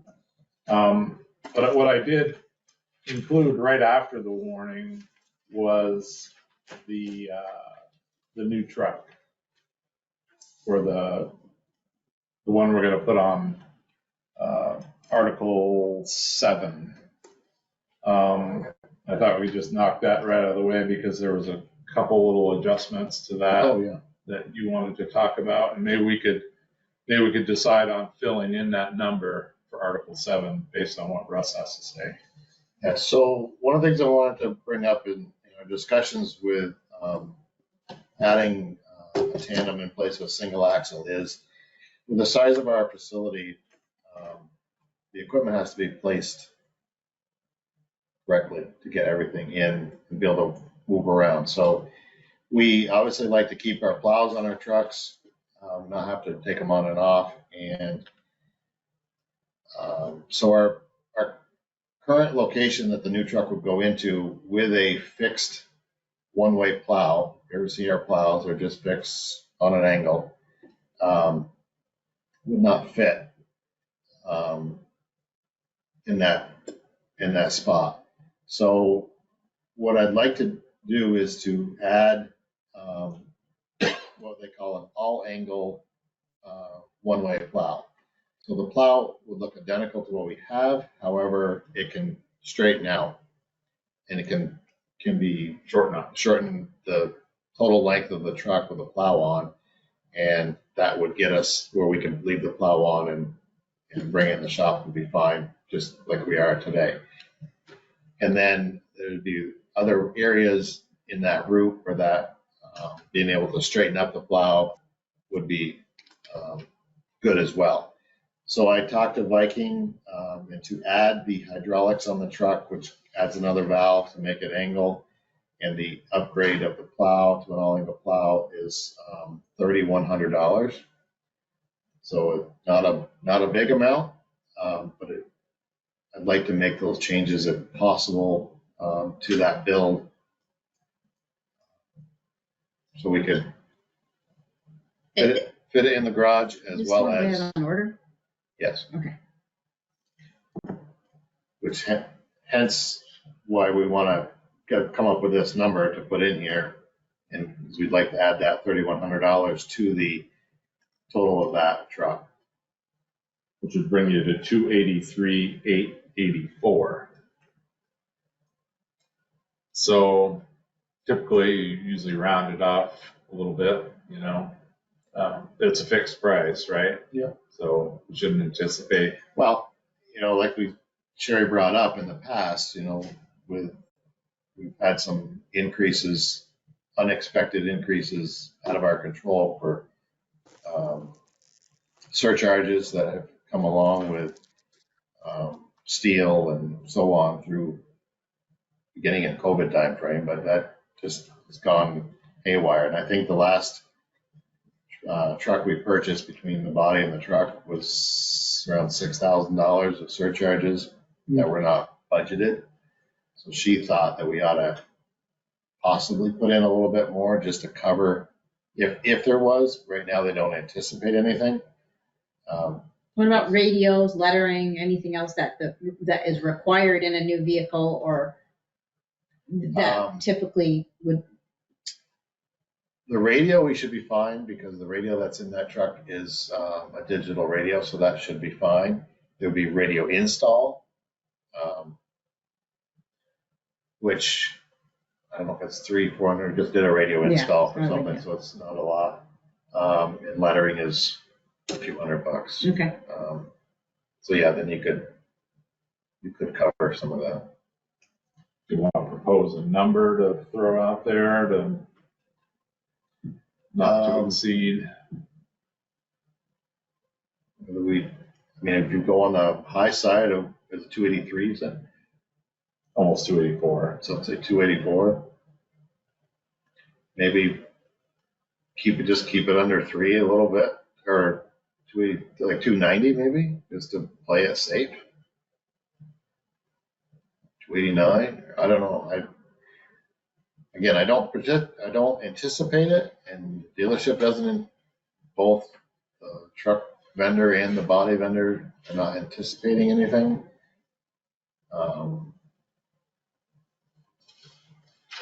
I guess it's up to you folks if you want to add some to it. I think I would round it up to 90, just to give us some wiggle room. And you don't have to take it all, whatever comes Right. out, it comes out, right? Exactly. Just because the town people approve it by vote doesn't mean we have to take that much of a loan out. Right. We take whatever we need. Correct. Okay. Then I think that we should be practical, maybe go to 89. 289. 290 sold. 290. 290. Sold. And that's for the ballot item. That's for Article 7. I'm just trying to kind of fill in the blanks a little bit here and get. So Article So 7. with that preliminary discussion, we need a motion to firm that up, I would imagine. Well, we Not can yet. leave it as a placeholder if everybody's comfortable with that, and then when you approve the final warning, Okay, that just is included. we'll just put that as a placeholder now, and then when we get further, Yeah. advance further here to getting this. What we Okay. do need to talk about is the 100,000. Right, so Article 8, I was just going down the line here. The first one was Article 7. So now would be the time to. Thanks for the explanation. Sure. Patty watched the video. Dan, Yeah, did you watch so- the video?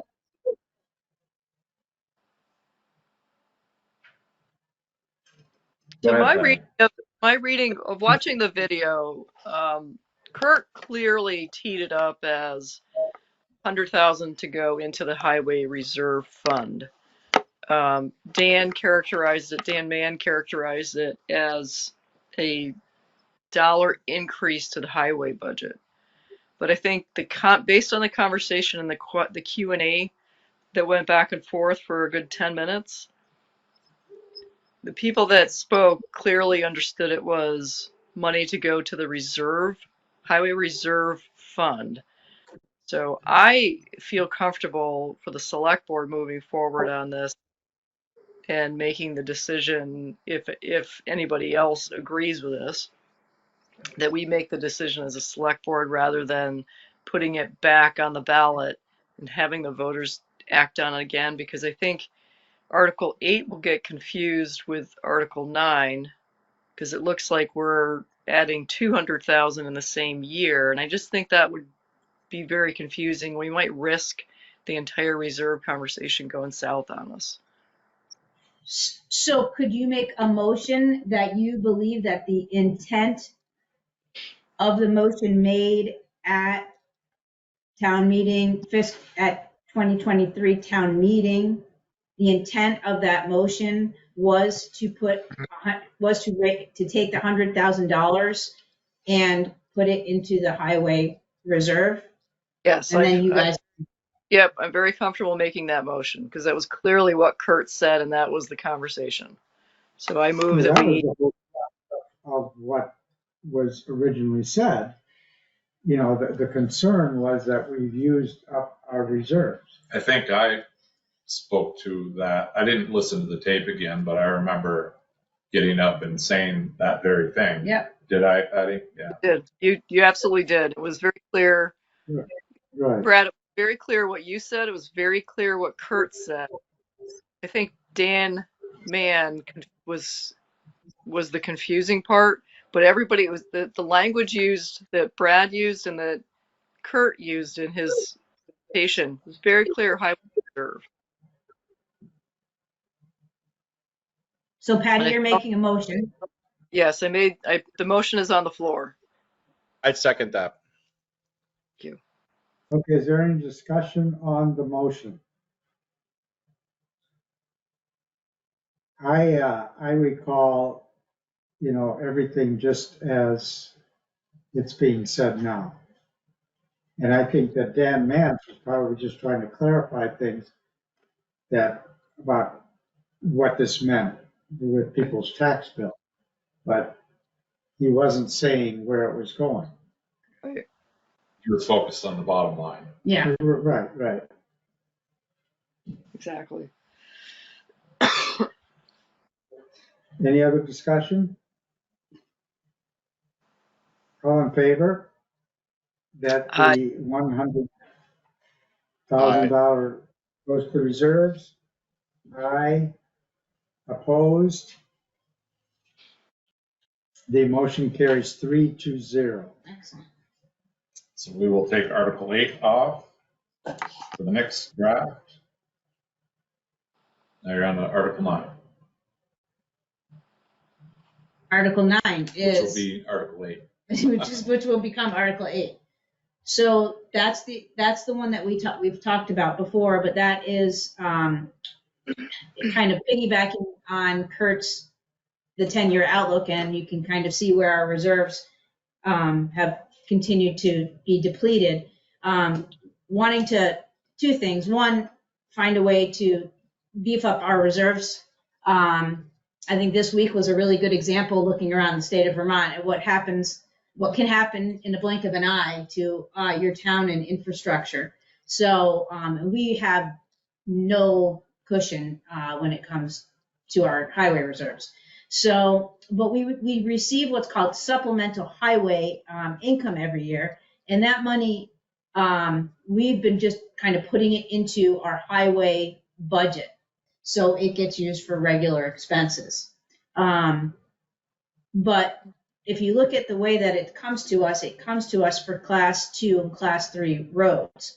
So, which we feel like it would be kind of a double bonus if you, for a period of time, and I didn't look at the warning what it says, but if for the next 3 or 5 years, each year, we don't ever know exactly how much we're going to get, but we've been getting around 112,000.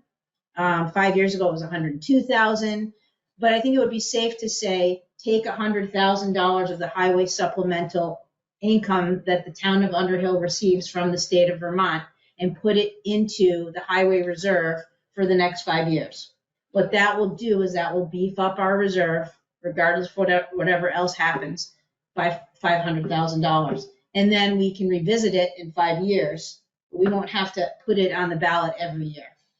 Is that, are you counting on that in the budget? Yes. Or have you written that in? No, that's when I tell you if the budget items pass, it's going to take that minus 3.4% and bring it up.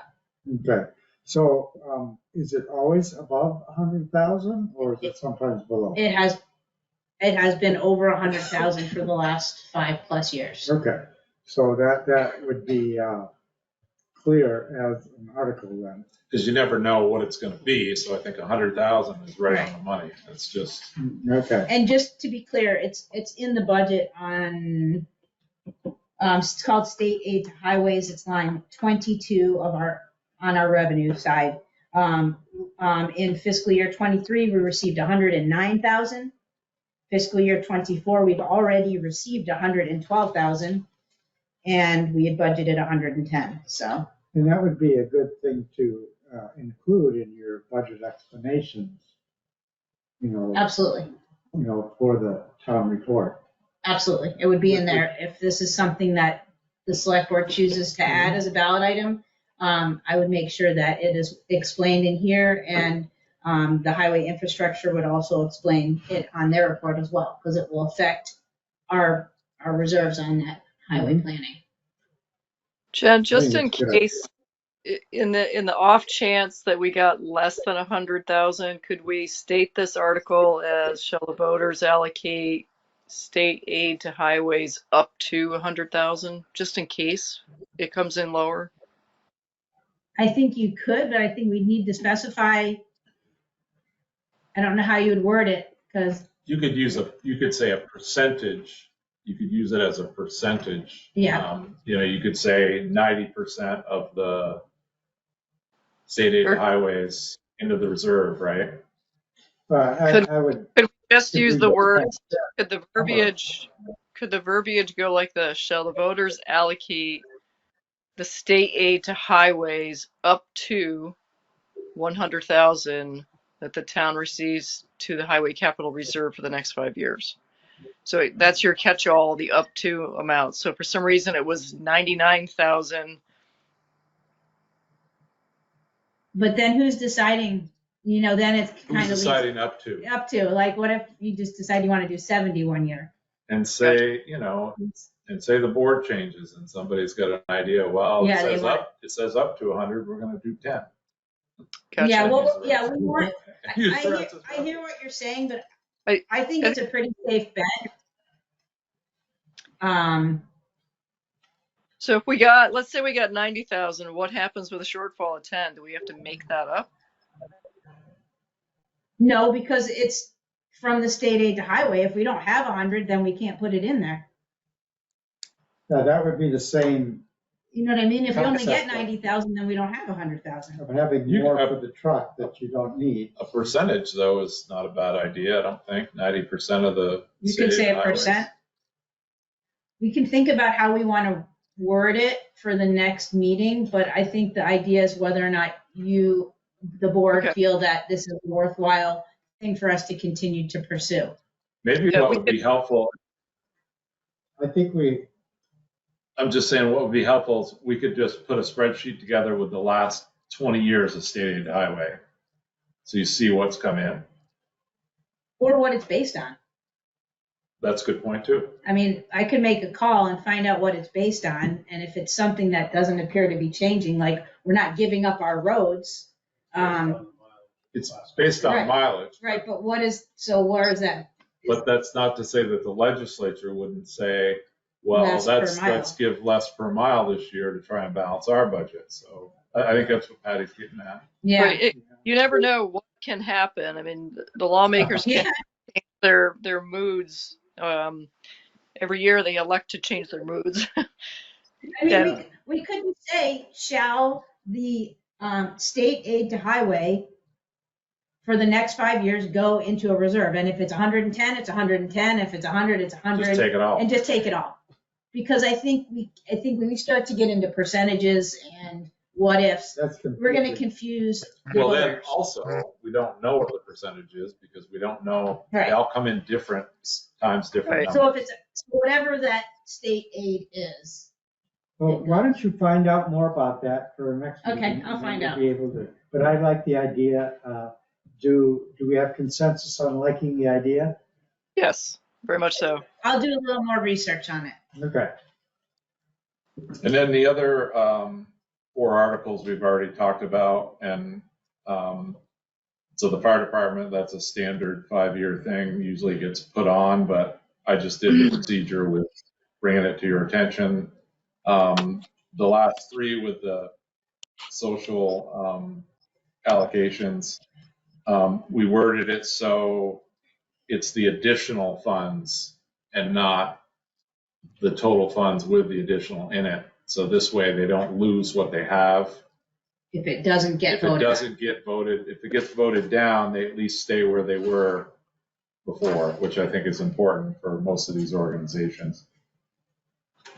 But if you have any thoughts on that, that would be the time to talk about that. Mhm. No, I think that that's a good way to do it.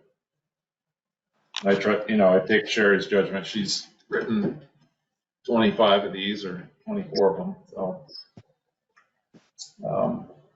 So that's it with the warning, if there's nothing else.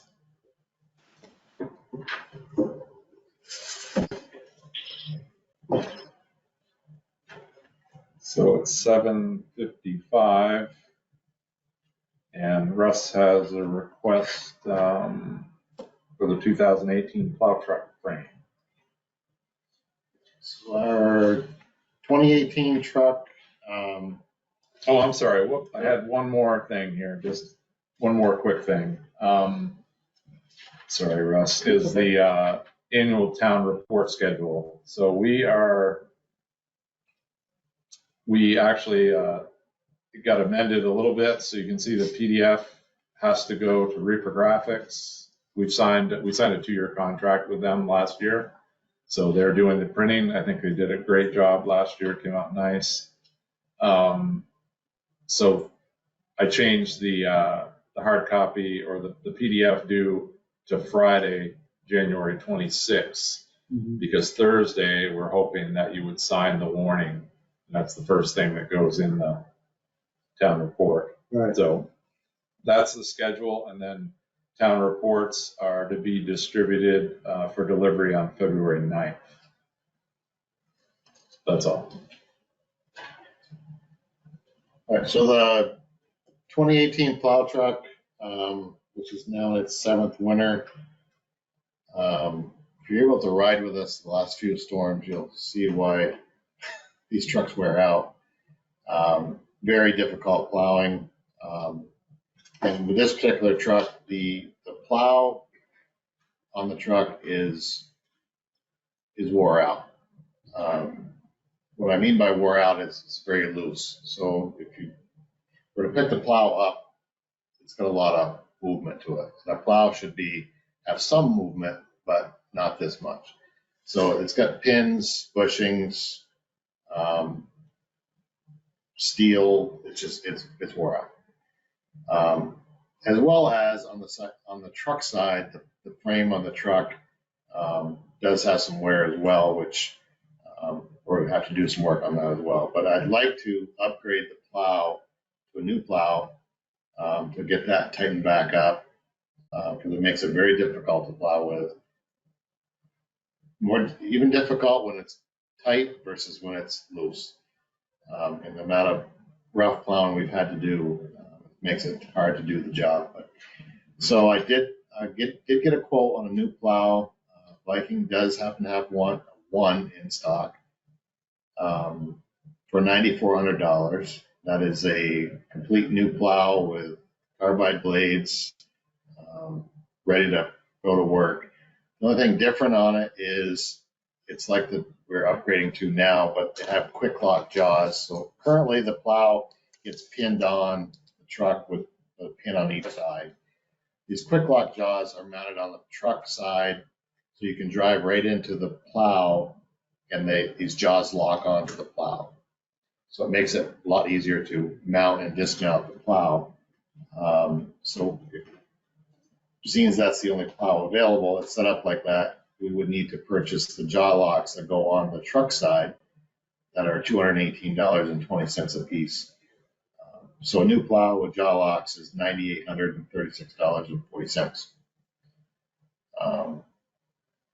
And that truck will be in service as a frontline truck for another 3 years. So Is the old plow worth anything? the old plow would be good for a spare plow. I'm not saying that it can't be fixed, but we'd have to get somebody that's able to line bore and to do all that, which I don't know of anybody, but I'm sure there's somebody out there. And it's really not the time of year to be taking a plow to tear it apart and rebuild it. It did have an incident when Dwayne was out. So we had a part-timer plowing. He did hit a pole with it, which kind of smashed in the front corner of it, which may not have helped it much either. So it's all the front point is all pushed in, which could have been it and made it worse too. I don't know that. So I'm looking to upgrade the plow for that truck to get us through the rest of the winter, and then the next it will be with that truck for the next 3 years as a frontline truck, and then after that as a spare. So Is there money in the budget for that? the money I would utilize would be out of the truck maintenance side, which we have $60,000 or $62,000 in that budget, and we've spent 16 to date. And this ends up being a capital purchase, so it's an expense that comes out of our budget, but at the end of the year, a journal entry would be made to capitalize it because of the cost of it.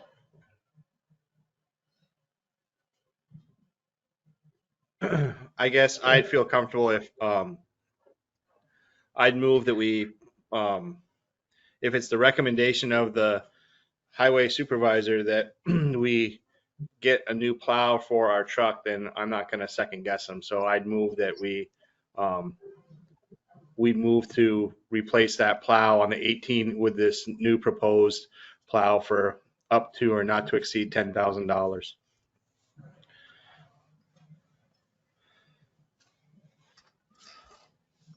I'll second that. So we have a motion on the floor. Any other discussion, particularly on the motion? Russ, do you have have you checked all the other plows? Do we have any concern of the other equipment? No. Well, the one on the 2015 is loose, but it's not terrible, and that one's going to be going anyways shortly. Scott's plow's brand new, and mine is like 2 years old, so everything else is in good shape. So this would be a great addition for your summer project to refurbish possibly plow. I think somebody could. We don't have the ability to do it.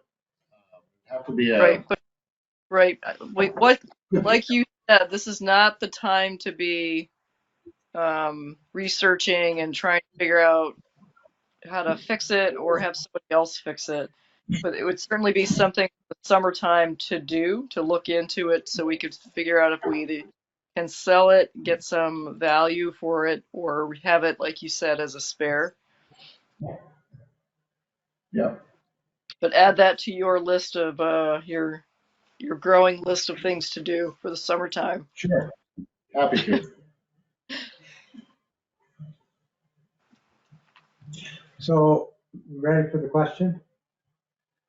All in favor? Aye. Aye. The ayes carry this motion 3-0. Thank you. All right. So I included correspondence I got from Skip Lyle, who's right here. I'm Tom Fraser. Oh, you're Tom Fraser. I thought you were Skip's Skip. not gonna be here. Skip's not going to be here. I'm the So, neighbor. okay. Sorry about that. A long day. So you look familiar. I was like, oh, yeah. This is Kathy Wayne, who's Matt Parisi's daughter, and she lives. I live on the property of where the dam is. Okay. So, but anyway, we have the correspondence I put in. So there you go. Yeah, I valued this correspondence because now when this was first proposed, Skip Lyle did not come. No, I can't. Do you To want the to come meeting. to the table? And yeah, Yeah, this came out of 4 years ago, when we replaced the steam pipe culvert on that site with the Correct. bridge. We Correct. thought we were good to go. The bridge would keep the beavers at bay and life would be good. And then the beavers got smarter than us and they built a dam underneath the bridge. Yeah, And that's when Russ got involved and cleared out underneath the bridge, used that material, placed the dam on the inlet side in front of it enough so that it would act as the new location and the beavers wouldn't want to move it. then the Beavers did not approve.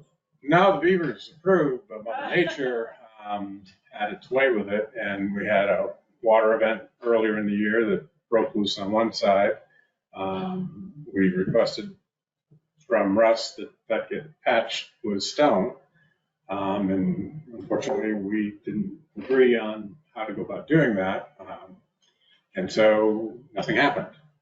Meanwhile, we've got a $6,000 device that's sitting out there, and another water event comes and blows out the other side. So now there's this island that the pipe that comes from the filter is sitting on, and we're compromising that piece of hardware that Skip went to quite a great effort to put in place, and it's going to cost us about $6,500 for that.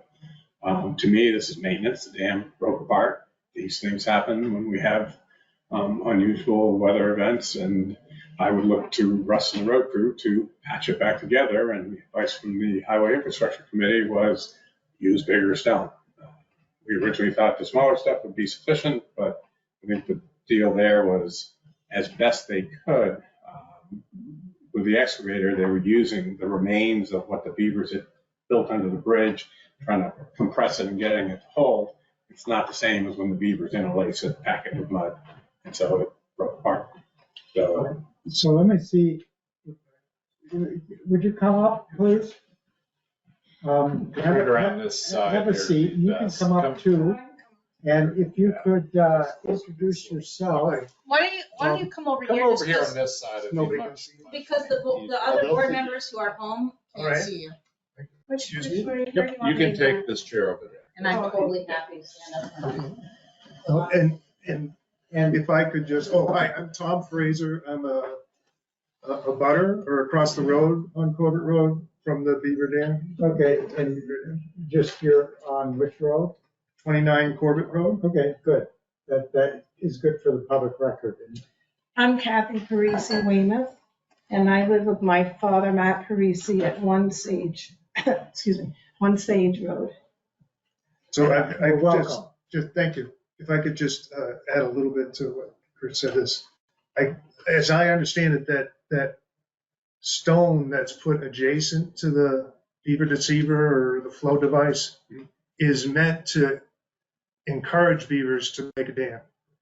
And if they are left to their own devices, they might make it underneath the road again.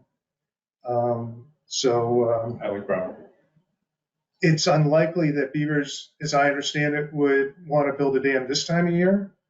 So next spring, we would want to encourage them to put it where we want it rather than where they might think is best. Can I say something after that? So the beavers have, when you took the dam down, they immediately went upstream to another pond. And they're living up there. They've done this. 62 years I've been watching these beavers, and they go between these two ponds as the feed or as something happens to the dam. So anyway, meanwhile, they've moved up to the other pond, and they will likely move back down. That's what they do. But we don't know when. And meanwhile, the device that you guys, thank you for approving Skip. I mean, he's like the world expert. He travels around the world doing this, and we get to have him in Underhill. So thank you for that. But he can't finish his project. And in here, I have a picture of what's happened. He can't finish his project because this diversion dam that has the pipe sitting on it is now broken in two places, and you just have a little island of stone left. And since the beavers have moved upstream, they're not there adding to this dam at the moment. So it's sort of dependent on people and road crew and whoever can help to actually strengthen this dam. So this whole device that you're going to pay Skip for eventually when he submits his bill, that whole device can fall apart and go downstream along with those stones. So which means you would have invested $6,000 for nothing. So what needs to happen is somehow this diversion dam has to be built up, and that's a good place for the beavers to come when they come back. It'll already be there. It'll protect the device that Skip built, and everything will be good. The problem is now it's eroding, and there needs to be a lot more added to this dam that's falling apart. And Skip hasn't submitted his bill as explained in the letter because he can't finish until that dam is finished, and the beavers are not helping. They're in the neighborhood, but they're not right there. But they will be back. And you don't want to, it's interesting, the man who you hired, I forgot his name, to build that bridge, he put in a device, well, he put in a pipe, and I asked him, Kurt, like, oh, I said, oh, you must have done this before, you dealt with beavers, and he said, no, but I can figure this out. And the pipe system that he put in mostly handled it, right, Tom, until... It became blocked over time. They got blocked a little bit, and then the road, I mean, the water was getting pretty close to the road. As Skip would tell you, it wasn't protected. It was a pipe that the beavers could get at, and they'd jam sticks and branches into it. And Nate had to get in there and clean it out. So, however, the equipment that he installed, the beavers don't try to thwart. He's been doing this for a long time. I get that. Deceive them. Yes. Two things that, I'm hoping I'm right with my insights. One insight is the importance of the pond that is the result of that dam to the neighborhood, the environment, and everybody who lives in that environment. And I don't know if that was an insight that I had before. It may have been explained, but I did not pick it up. But he made it very clear, and I appreciated that. The second insight that I have is that we're trying to figure out a way to protect a bridge that we put in, and also stuff downstream. Coexist with the wildlife and the wetland and maintain a road and a bridge so that they are. Okay, so that's the second insight that I got from reading Skip's narrative, which I really appreciated. But anyway, that's what I would start the discussion with. Do my colleagues have anything to say about what was read? Yeah, this is Patty jumping in. My biggest concern with where we're at now, it seems like we are introducing rock and material into a wetland that, to me, we're messing with Mother Nature here. We're introducing hard material. Beavers don't bring in rocks and boulders and such to dam up waterways. And I absolutely get I absolutely understand, the beautifulness and the ecological landscape that the beavers create, which is wonderful.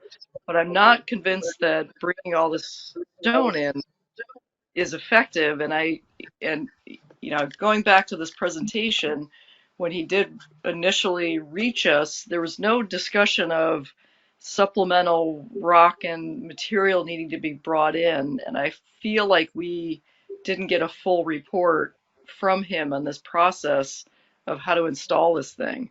I was not envisioning dump truck loads of rock being brought to the site. And to me, this is taken on a very different life. I'm very concerned about bringing in the rock to this area. So can I say something, Patty? Absolutely. So the problem is that we don't have the ability to make a beaver dam the way the beavers do.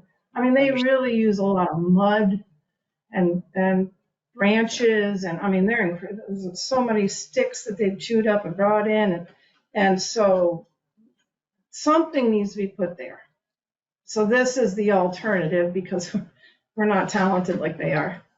So the stones that were there were really helpful. I think the problem was that it wasn't quite tall enough, so the water's not covering the device, which it needs to be covered by water to keep it lasting longer. And we don't, I mean, I think bringing in some stones and then maybe some little larger rocks to reinforce it and raise it up a little bit is kind of our man-made option. And it's at the entrance. It's about, what did we figure what did Jones measure it? 27, 28? Yeah, it's about 28 feet from the median of the road. From the side of the road. So we're Yeah, talking like the end of the pond. The pond is way back further. And those rocks are coming close to the bridge where the pond ends anyway.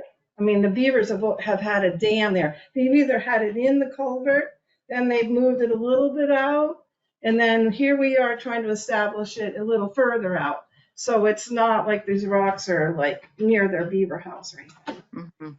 It's the only real option. And we had lengthy discussions. I don't think Russ was at the discussions that we had at the HEIC, but with Clark Elliott, Andy Rowe, Mike Weisel, all civil engineers, we had the conversation about what needs to happen in order to make this viable. And that's where the concept of the work that was done originally to use the old material the beavers had put in place wasn't going to be sufficient. We needed to stone line it to back it up. And then the concept of using larger stones, I think Russ took exception with, but that's coming from an engineer who's saying, look, if you throw a small stone in it, Mother Nature's just going to push it down through that chute under the bridge and it's going to get flushed. So you got to use bigger stone in order for it to stay put until we can get the beavers in place next spring, hopefully, but when they come back, and then they will build upon that and fortify that. So Skip has installed many of these. Yes. Is this something that has happened before? Or diversion dams don't always stand up for ever and ever. They can get blown out. I mean, Mother Nature throws some pretty extreme weather at us, and that happens. So if Skip were here, would he say, this is what sometimes happens, and this is what has been done? Yes. That's probably why he was asking for more. He's been asking for more rock. Because he knew. I'd like to talk about the possibility of scheduling a site visit. I'd like to put eyes on it and meet with Brad or Russ or Kurt or all three and have the board go out and take a look at this thing. I'm more of a visual type of person, and I'd like to put eyes on this to have more of a conversation about this. But I think that for me personally, I'd rather go out and take a look at it. So I don't know if we want to do a field trip together or if we want to individually try to schedule a time with folks or what, but I'd feel much better about going out there and looking at this thing. I think that's an excellent suggestion. Yeah, I'll just voice my concern about the wetland itself. You start monkeying around in a wetland, it's regulated, it's protected by the state of Vermont. Yeah. And before doing anything dramatic, probably should contact Heath to see, we're not even supposed to be outside our right of way. And for better or for worse, over the years, there's been all kinds of monkeying going on in there. For sure. Right. But not that makes it right to continue. There and they told us how we should monkeying manage it. We have not always followed. Okay. We've been tearing down beaver dams, putting in culverts that didn't work and having culverts washed through. I've only been there 11 years, but there's been a lot of failed attempts. You don't think the beavers are going to come back on their own? Oh, I think they will, but they may build it underneath the road again. The rock abutment, to my understanding, is to encourage them by the sound and the flow to say, here is where I have to build a dam. See, and Brad, that device is barely hanging on now after the rain the other night. Yeah, I saw it. So that's another thing, like the money that you've invested for Skip to build this device, the whole thing could go under the bridge. Tyler Brown, who's the Vermont Fish and Wildlife Specialist for Beaver Did you want to see the Control, picture? met with me at the site for years ago. Brad, can you schedule a time to have a representative from the state and the highway infrastructure road crew and set up a time for the select board to be conduct a site visit for us? Yes. And if we could get Skip Lyle, would that be? He's in Florida right at the moment. I'm not sure when he's back. Don't blame him. Presumably after the holidays. But I mean, from a technical point of view, we can all express our opinions, but he's an expert. So what I would also like is some take from the state on what we can do, so we can be. Tyler Brown's probably the right guy. He's the one who manages Beaver. There you go. issues. I know beavers don't need to get permits, but if we do stuff, we have to. I could do that, and perhaps you could even do a video thing and get Skip on the, Yeah, Zoom with him. Yeah, you that don't would have be much good. cell May not service get there. much cell. I know. Yes, I can do Yeah, that. we don't have very good cell service. we can- That'd be good. If we can move on to the next item on the agenda, that'd be good. Yep. If that's agreeable to everybody, then let's try to get together and do a site visit and, get eyes on the. I like that idea. Excellent idea, Bob. All right, so it's 8:21, and Jennifer, where did Jennifer go? Anyway, I'll skip. Could you holler, Jennifer? Sure. If you want to talk about that. So, as you know, we've been in the dark here for a little bit with a bunch of lights out. We reached out to an electrical person back in the early fall, I guess it was. And they came in and gave us a quote to basically replace all of these with LEDs. And that quote was from Local Electric out of Morrisville. And basically it sugars down to $257 a light. It would be to take this light out and put a replacement LED. I reached out to $257. a piece. Then I reached out to, what did I say? So then I reached out to $257. I reached out to Hilltop Electric, Zachary Hill. He came in, looked at it, gave us an estimate first of all, gave us an estimate to fix the lights that are out, replace the lights, and to do the vault lights. So that price came in. Basically, and then he said he would do all the lights for basically $180 a piece. With LED? With LED. So they got the two quotes. It's really hard to find an electrician these days. I thought maybe we could start at least to replace the ones and get a feel for what the light is like. And maybe we won't want to replace all of them. We might wind up You skipping. may not need them all. Right. Right. So his quote is to replace the lights that are out here and to replace the ones in the vault. Because the old vault, the wine cellar vault here, those are old lights. I'm always after everybody to shut the switch off at the end of the day. Because as you know, you shut the switch off, the power's out and the power's not going to the vault. So it just scares me a lot. Our life is in there. Our town is in these vaults. Our history is in these vaults. So this quote is for $17.97, and that would be to replace the 5 that are out here. I think I don't know. It's basically to replace 10 lights. And that was one of the things that was included in the ARPA for the town hall anyway. Lighting upgrade was part of the town hall project. I move that I move that we accept the proposed bid from Zach for just shy of $1,800 to deal with the lights at the town hall. I'll second that. I would just say then we'll get a real good feel for what kind of light does it project, and I think that's a good, way to start. yeah. But you might not want all these lights. No, it could be like a, yeah. That'd be good. You're gonna get suntan. Right. All in favor? So, Aye. can we go to discussion? We did go to discussion. Did you have anything else?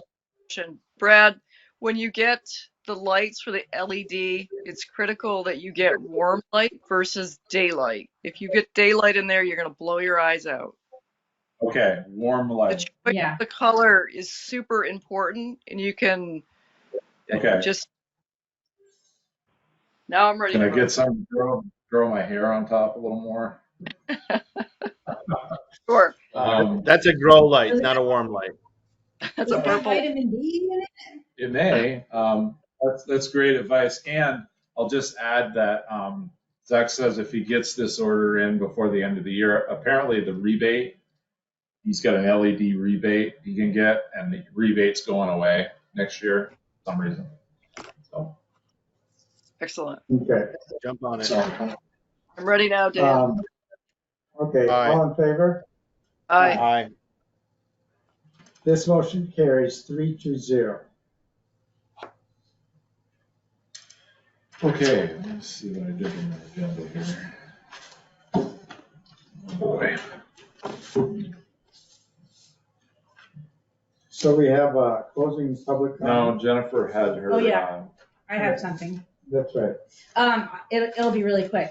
So, we have an opportunity to take a chunk of money and put it into what's called a fixed rate term repurchase account, which is like a CD, but it's not a CD. You can actually withdraw money from it once a month, and you can add to it at any time. And we have an opportunity to put a chunk of money in it. It has to be 100,000 or more for 6 months with a fixed rate of 5%, which is up 2.25% higher than what we're getting on our money right now. So I wouldn't want to, I mean, you can take it out, but I thought, well, we know that we're working with historic preservation and a lot of moving parts for the work that's going to be done on this building and the great room. So why not take $175,000 that you all approved to be spent on ARPA funds for that and sock it in there for 6 months and earn a little extra interest on it for 6 months. If you need it or something happens, you can take it out. But if not, instead of earning 2.75, we would earn 5%. So if you want to make a motion and approve that, that would be great. If not, then we don't. So instead of getting I would- $2,750, we would get $5,000. Mm-hmm. It'd almost pay for the plow that Russ wanted. That Russ did get. Pay for the light. Yeah, it'll definitely pay for the lights. I mean, and if this works out in 6 months and they offer it to us again, we could reevaluate and maybe we want to put more. But it's Jen, just sitting in the. Is it a 6-month process? So every 6 months you re-up? So it's just a choice of a term, 30 days or 6 months. So then we can reevaluate at 6 months and see if they offer it to us again or not. Okay. I move that we authorize Jen to move. It's actually Sherry. Sherry's the Sherry. only one who's authorized to, she's a signer on the accounts, I'm not. Okay, authorize Sherry to move, I'm going to say appropriate funds to this account and then report back to us in 6 months to see how it went. So it would be, can I state the motion? Would that be okay? Sure. To take $100,000 out of, excuse me, to take $175,000 from our general checking account and put it into a 6-month fixed rate term repurchase account with Community Bank for 6 months. So moved. Second. Discussion. Did Sherry I like have, to did always- Sherry have any, did Sherry have any input on this? Sherry wanted me to speak on her behalf and bring this up at the meeting tonight. So yes, she thought it was a great idea. Perfect. I always like to work under the adage that if somebody throws money at you, you catch it. Any other discussion? All in favor? Aye. Aye. Aye.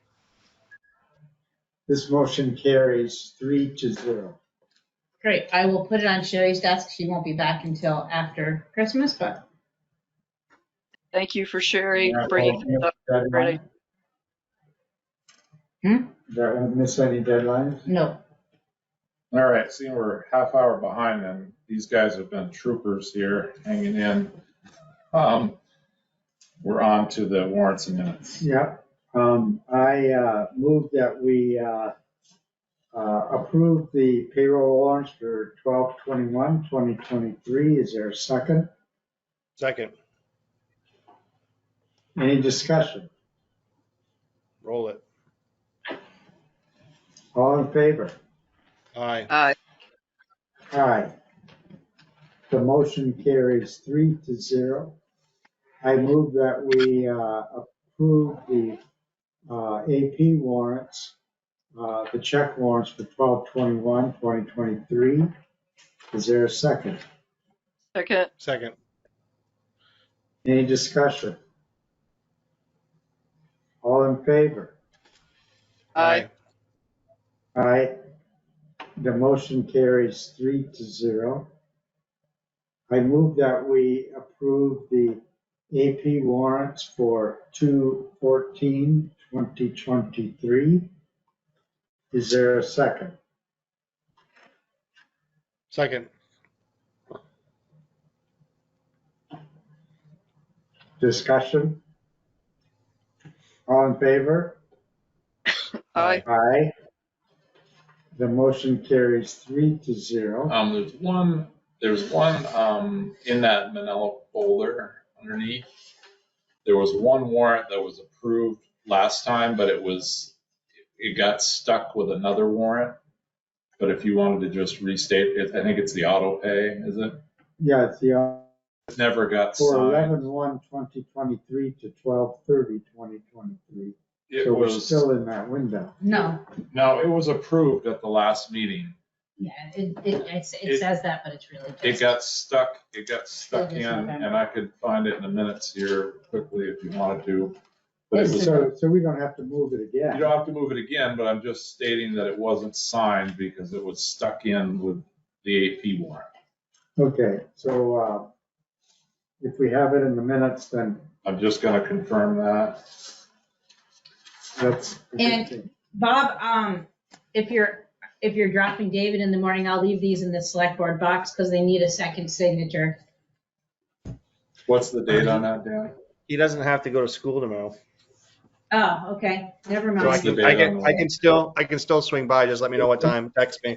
11 to 12:30, but it should be 11 to 11:30. It says manual direct pay warrant. Does it have a date on it?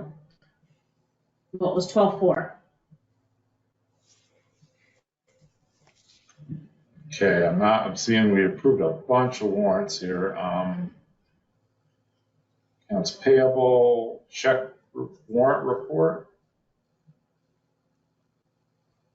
Check warrant report, so maybe you should move to just, it would have been in last, some reason I'm not seeing it here. I have an AP warrant from December 7th, payroll warrant, another I payroll want warrant. you to just restate that one. Approve that one. Okay, I will move that we approve the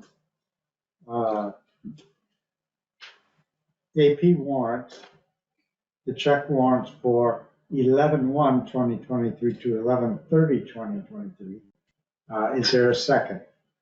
What was in there, Deb? Is there anything, is it just It's the auto pay. standard auto pay? It's standard auto pay for taxes and insurance, things that we have. Right. And it was in your packet prior, last. Retirement. Correct. All in favor? Aye. Aye. That motion carries 3-0. They're just hanging on. We got, Okay. we're losing them. So we have My eyes aren't closed yet. That's okay, you're doing great. a couple minutes. One is the special select board meeting minutes for Friday, December 1st, 2023. That was the one. Interviewed a candidate for planning and zoning. Yeah, that's right. Is there a second? Yep. Second. Any additions, discussion? Nope. All in favor? Aye. Aye. Those meeting minutes are approved. And the second is the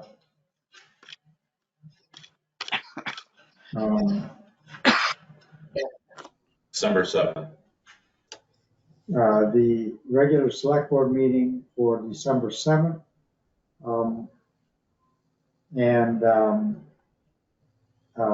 Dan and Patty were in attendance. I move that we approve those. Is there a second? I'll second that.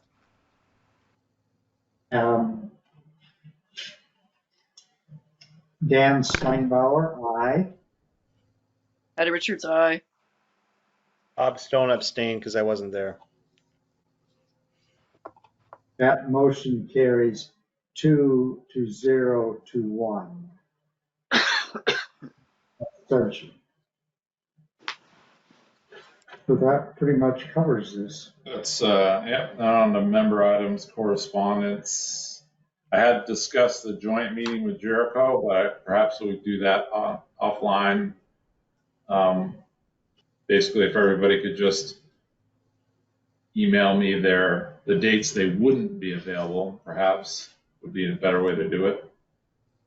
I know Patty did, but then that was quite a while ago. So in essence of letting you guys go, maybe we could do that offline. Yeah, Brad, what is the target to do that? Is it the first week of January? Yeah, it would be after New Year's. Like last year, for example, I think it was January 12th. We met jointly. Okay. And I'll check with Matt and see what he wants to do about if he's going to come here or whatnot. So we should meet as a group before we meet with Jericho. And we should meet in executive session. To go over the budget, To go over a contract. That's right. the UJFT budget, I mean. That's correct. Yeah, I think that would be wise so that we can react to that contract. I have another issue to discuss in executive session too, regarding the letter I sent to Jericho. So that could be another thing could add on. But that doesn't have to happen tonight. No, not tonight. Not tonight. Yeah. Okay, I agree. So maybe we can schedule that the next meeting. Yeah. Well, no, it needs to be, something needs to be sent out by the 8th. So the next meeting's the 11th, January 11th. I kind of We're talking foresee, about the fire department. yes. Oh, yes, yes. Next meeting, perhaps. Okay, well, we'll get our heads together around that. Yeah. Um,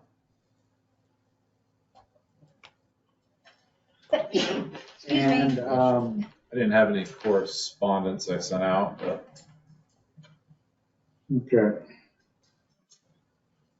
So, we are ready for, 20 minutes behind schedule. Pardon me. I move that we enter executive session under 1 VSA section 313A3, the appointment or employment or evaluation of a public officer or employee. And this executive session would include the select board and the finance HR officer, Jennifer and Kirk Johnson. Is there a second? Yeah. Is there any discussion? I guess before we vote, I guess I'd just like to, under a little bit of member correspondence, I guess I'd like to extend my warmest regards to all the staff on the up and coming holidays. So I hope that they're able to enjoy their family and friends in the next week or so. And hopefully we'll have lots of blue skies and no snow at night. So, you know, people can enjoy, you know, time away from work and stay home with their families. Well said. Hear, hear. Good. thanks, Bob. Thank you, Bob. Thank you, Bob. I'm glad you're out and about and doing better, I presume. Getting there. Good. And Patty, hope you guys are doing well also. Just a little COVID plague here at our house. Good. So all in favor? Aye. We are now in executive session. Please stop the recording. Shut the door.